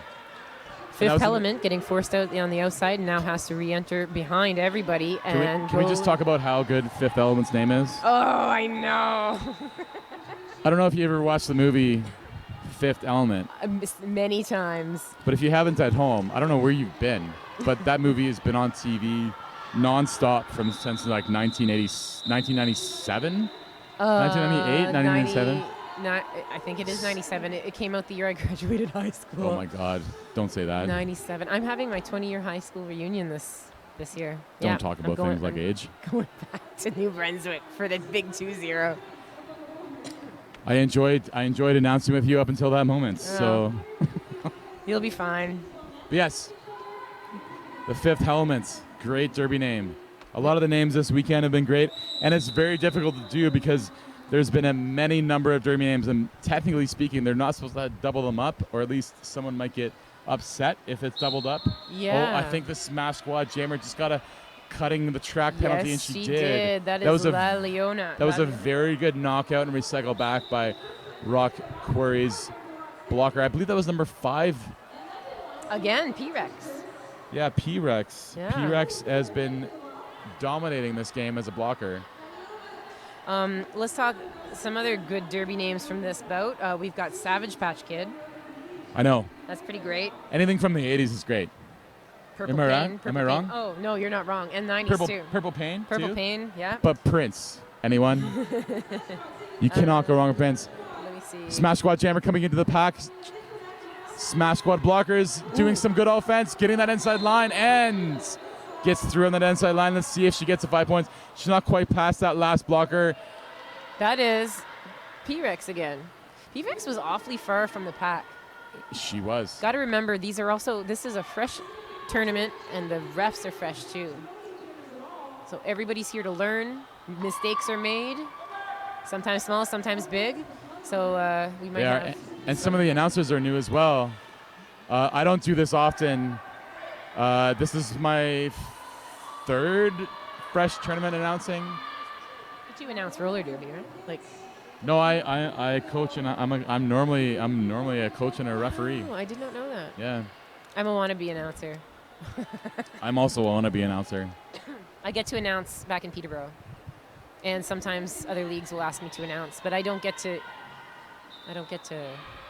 do it as often as I Oh would. no, I think Mr. Beard has called that is a number track 207 from Rock City That is as a cutting the track Smother penalty. Superior. Smother Superior. Mr. Beard, a referee coming to you from Royal City RollerGirls. The only reason why I know that is because that's the league that I ref and coach in as well. I do know a lot of these referees. Shields is the crew head today. What town is Roller City? What city? Royal City is Guelph, Ontario. Royal City. I thought you said Royal Roller City. City. Royal, I know, yes. I mumble. Guelph, you know what I have to say about those Guelph teams is they've got the most amazing uniform logos. Like, oh my goodness. Royal City, just so everyone knows at home, if you're not quite sure, Royal City was lucky enough to have a gentleman by the name of Seth, no last name. Look at this blocking. This is fantastic. Spatula Clark is really trying to push her way through, and the only reason she got to go through is because there was no pack called. There's a no pack and definitely some And Velvet on the ground, penalties going and from both holy teams. shit, are going to the penalty box. I didn't see what that penalty was, but it might have been Failure to reform for both teams, and then a blocking out of play for Good eye, Smash sir. Squad. Good eye. See, that's what I lack as an announcer. I can't tell what the penalties are. Unless I hear them, and right now I'm wearing a headset. I can't hear them. Yes, 5 points so far for the Smash Squad, trying to come up within the pack to score a little bit more points. Number 207, Smother Superior for Rock City, trying to get some points, but does not, calls it off. 4 points gagnés pour le Smash Squad. Et le score est 34-21 pour Smash Squad. That's right, 9-4. Smash Squad veut une pause, and that's a pose. So to go back to my point, Royal City, no, it's fine. Derby happens, right? You got to talk about what goes on and then switch back to modes. But Royal City's lucky enough to have a gentleman by the name of Seth design the logos for the league, all of them. And Seth, I don't know if you know, is a comic book illustrator and writer. If you haven't checked out his work, please check it out. Seth, you can find his stuff at most comic book stores. Graphic novels, no last name. No Just last Seth. name, just Seth? Seth. I'm Googling it now. Seth. Yeah, and he's quite well known in Guelph. He's done a few murals in the city of downtown, just around the town. His wife is an incredible person. She also played roller derby early on in the league's career. Seth, cartoonist, Wikipedia. I know, he's even in Wikipedia. You know you've made it when you can Google Seth. You just Google Seth from Guelph, and you will get Seth, cartoonist. Is that him? That is him. That's a. So thankfully, the league has been able picture. to have him help us out. We have some uniform logos as well as uniform colors, because all the colors are also picked by Seth and his lovely wife. Seth, you have him. Seth and his wife, you have a lovely, lovely taste. Hang on, I'm going to look to see what it is. Your whole life is on. But I see them walking around town, and they both wear clothes. Tanya. I'm named Tanya. Seth and Tanya, they both wear clothes from the 50s and 60s. Thank God they wear clothes. Around town, and they look incredible all the time. It's the best thing in the world. Well, that's why I had to ask you if that was his picture, because it looks like a vintage photograph. That is the most and that is a jam being called off by Fifi. Yeah, Fifi from Rock Quarry has been pretty consistent for the Rochester this tournament. as well as Donata. Donata hasn't jammed as much for the smash quad, but has done well anytime she's out there. Number 19, 6'9". Yep. She is solid and consistent. There's nothing I love more than consistency. It's honestly like I coach as well, and when you have a jammer that's consistent, even if they're not putting up huge lead jam percentage or huge numbers on the points, if they're consistent, that is, you don't fear putting them on the track. It's OK, je ne peux pas voir les chiffres. On a 808 qui est Flatula Clark. Elle est jammer pour le Smash Squad. Et numéro 28 pour, who is that? 28 pour Rock Quarry. Huh? That is Purple Pain. Purple Pain. I said Purple Rain. Yeah, I know. Et c'est une course entre les jammers. Purple Pain is right on her tail. And she's going to... Looks like both jammers are going to score some points in this jam. Yep. OK, c'est 2 points 2 for the Smash Squad. Oh, I think Purple Pain from Rock Quarry got a cutting penalty at the end of that jam. Oh, it's a super And they did. And I know it sounds... Oh, they did put up the points. So Rock Quarry scored 3, and then she cut the final 4th blocker. Smash Squad scored 2 that last jam. So Montreal Smash Squad starting on the power jam here with a 36-24 lead with 7 minutes and 45 seconds left. This is definitely huge for Montreal. If they can get the lead here, they can definitely start to solidify this win for their team. Oh, some beautiful hitting by, who is that, number 41, Green Peas. Elle a maintenant le lead. It's nice when you see a jammer also able to throw her weight around, you know, to get through that pack and to not take any... No, you're right. It's important. If a jammer can hold their own, and she punches right through. Amazing. I love it. Right. They can usually become a solid jammer for their league at all levels, because unfortunately jammers are attacked by everyone on the track except for their own team. A lot of times at these fresh games, you'll see, though, the jammer has to fight her way through her own team as well as... That does happen? Yeah. But not as much. I feel like the training of the fresh meat or the rookie teams has really stepped up over the years. And I've announced at this tournament a few times, and the game has definitely developed. The game that the skaters are playing today are as good as a lot of travel teams that were playing 3 years ago. Et elle annule le jam avant que Purple Pain peut amasser des points. And we have a timeout, une autre pause. Cette fois-ci, je crois c'est pour Rock Quarry. Yep, it is a Rock Quarry timeout. Yeah, that's a good timeout from Rock Quarry. Is it a review? Looks like it's going to be a contestation of some sort. Possibly, but I thought one of the bench staff from Montreal went out there as opposed to the Rock Quarry bench staff. Maybe. Some maybe good not. Tunes. Yeah, if you can't hear at home, there's some really good tunes going on, and there's like announcing going on. Malcontent Reynolds currently is dancing up a storm to some Smash Squad with some Smash Squad fans. Yeah, for sure. Possibly, definitely players, but fans right now because they're not playing for the Smash Squad. Yeah, I wonder why they're not playing. Oh, that's funny. Okay, what? You can't see what... Okay, you could see what they were doing. Nice. There's a few teams this weekend that have brought more players than they're able to play. Like I know Royal City RollerGirls brought 16. They have, so they have a two whole alternates. cheering section. But that, fortunately for Royal City, we bring a cheering section no matter where we go. The only time we don't have one is when we go deep into the U.S. But anywhere we go, we bring at least like 10 to 25, maybe even... I've seen as much as 30 to 40 people from our league. You need that. You need the fans. Do not underestimate the importance of fans. Go out and support your local roller derby. Like, we need you. Yeah. Oh, that was beautiful. That was an inside. She ran along the line. That's to say Donata. Donata, yeah, leads jam early, just before the turn 1. If you're unsure of how the turns work in roller derby, the first turn is turn 1, just like NASCAR, and then it goes in succession. Turn 2, turn 3, and turn 4. So they're just on turn 2 now, and Donata gets her first 5 points. Grand just slam. Getting out of turn 2. Et Fifi n'a pas encore fait sa première passe. So elle ne peut pas gagner de points. Mais Donata again, putting up points. She potentially has scored 4 here. We got to And wait to she's see what the calling jammer that ref off. has put on. She calls it off, and it is 4 4. points. 9 points to 0 for the Montreal Smash Squad. And if you can see that score, it's 59-24. And A little history of the Fresh and the Furious tournament. Montreal Smash Squad has always brought a very tough team to this tournament.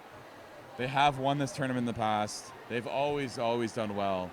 So they're always a team to look at and fear if you're a 2 Fresh tournament, which is quite strange because everyone who plays in a 2 Fresh tournament is 12 months old. Yeah, it's brand new. It's They're not 12 months spanking new. old. They're 12 months fresh. Well, it would be amazing if they were 12 months old. Yeah, Could you imagine? That's incredible. Okay, and that is 12-month-old Owly people. Shit, who just made her way through the pack, and I've lost track of that. Oh, there it is. It's a Smother Superior. Smother Superior has been jamming quite a bit for Rock City this weekend. So back to what you were saying, that says a lot about the Fresh Meat program in Montreal. It does. And any team that does well in this tournament says a lot about that league because roller derby is really difficult. Yes. It's easy to, well, you can teach a team to kind of play, but to really understand the nuances of the game and to understand how to switch from defense to offense and keep the pack together all at the same time and know when you can get knocked out and stay out of bounds because you don't have to come in bounds. All of those little things, it's quite impressive. And when a team knows what's going on, like it always looks like Montreal always knows what's going on the track. It's really, really impressive. And it's a testament to how good Montreal roller derby does as a league. And it shows all the way through their system, all the way up to the travel team, who's currently ranked quite high in the WFCDA. And if you want to really watch what Montreal can do later this year, they will be competing at the D1 level playoffs and the WFCDA D1 playoffs. I'm not quite sure where that's going to be held, but I wish I had more information. You've been around. What do you know about Rochester? I don't know much about them except Rock their awesome name. City has been Rochester, New York. They've been playing WFCDA Derby for a number of years now. Correct me if I'm wrong at home. Please Twitter someone and tell me that I'm wrong. But they are in their 9th or 10th season, I believe, in roller derby. I don't want to say how long they've been in the WFCDA, but they've been around for quite a long time. For a number of years early on, they've been a rite of passage for a lot of WFCDA teams in Canada.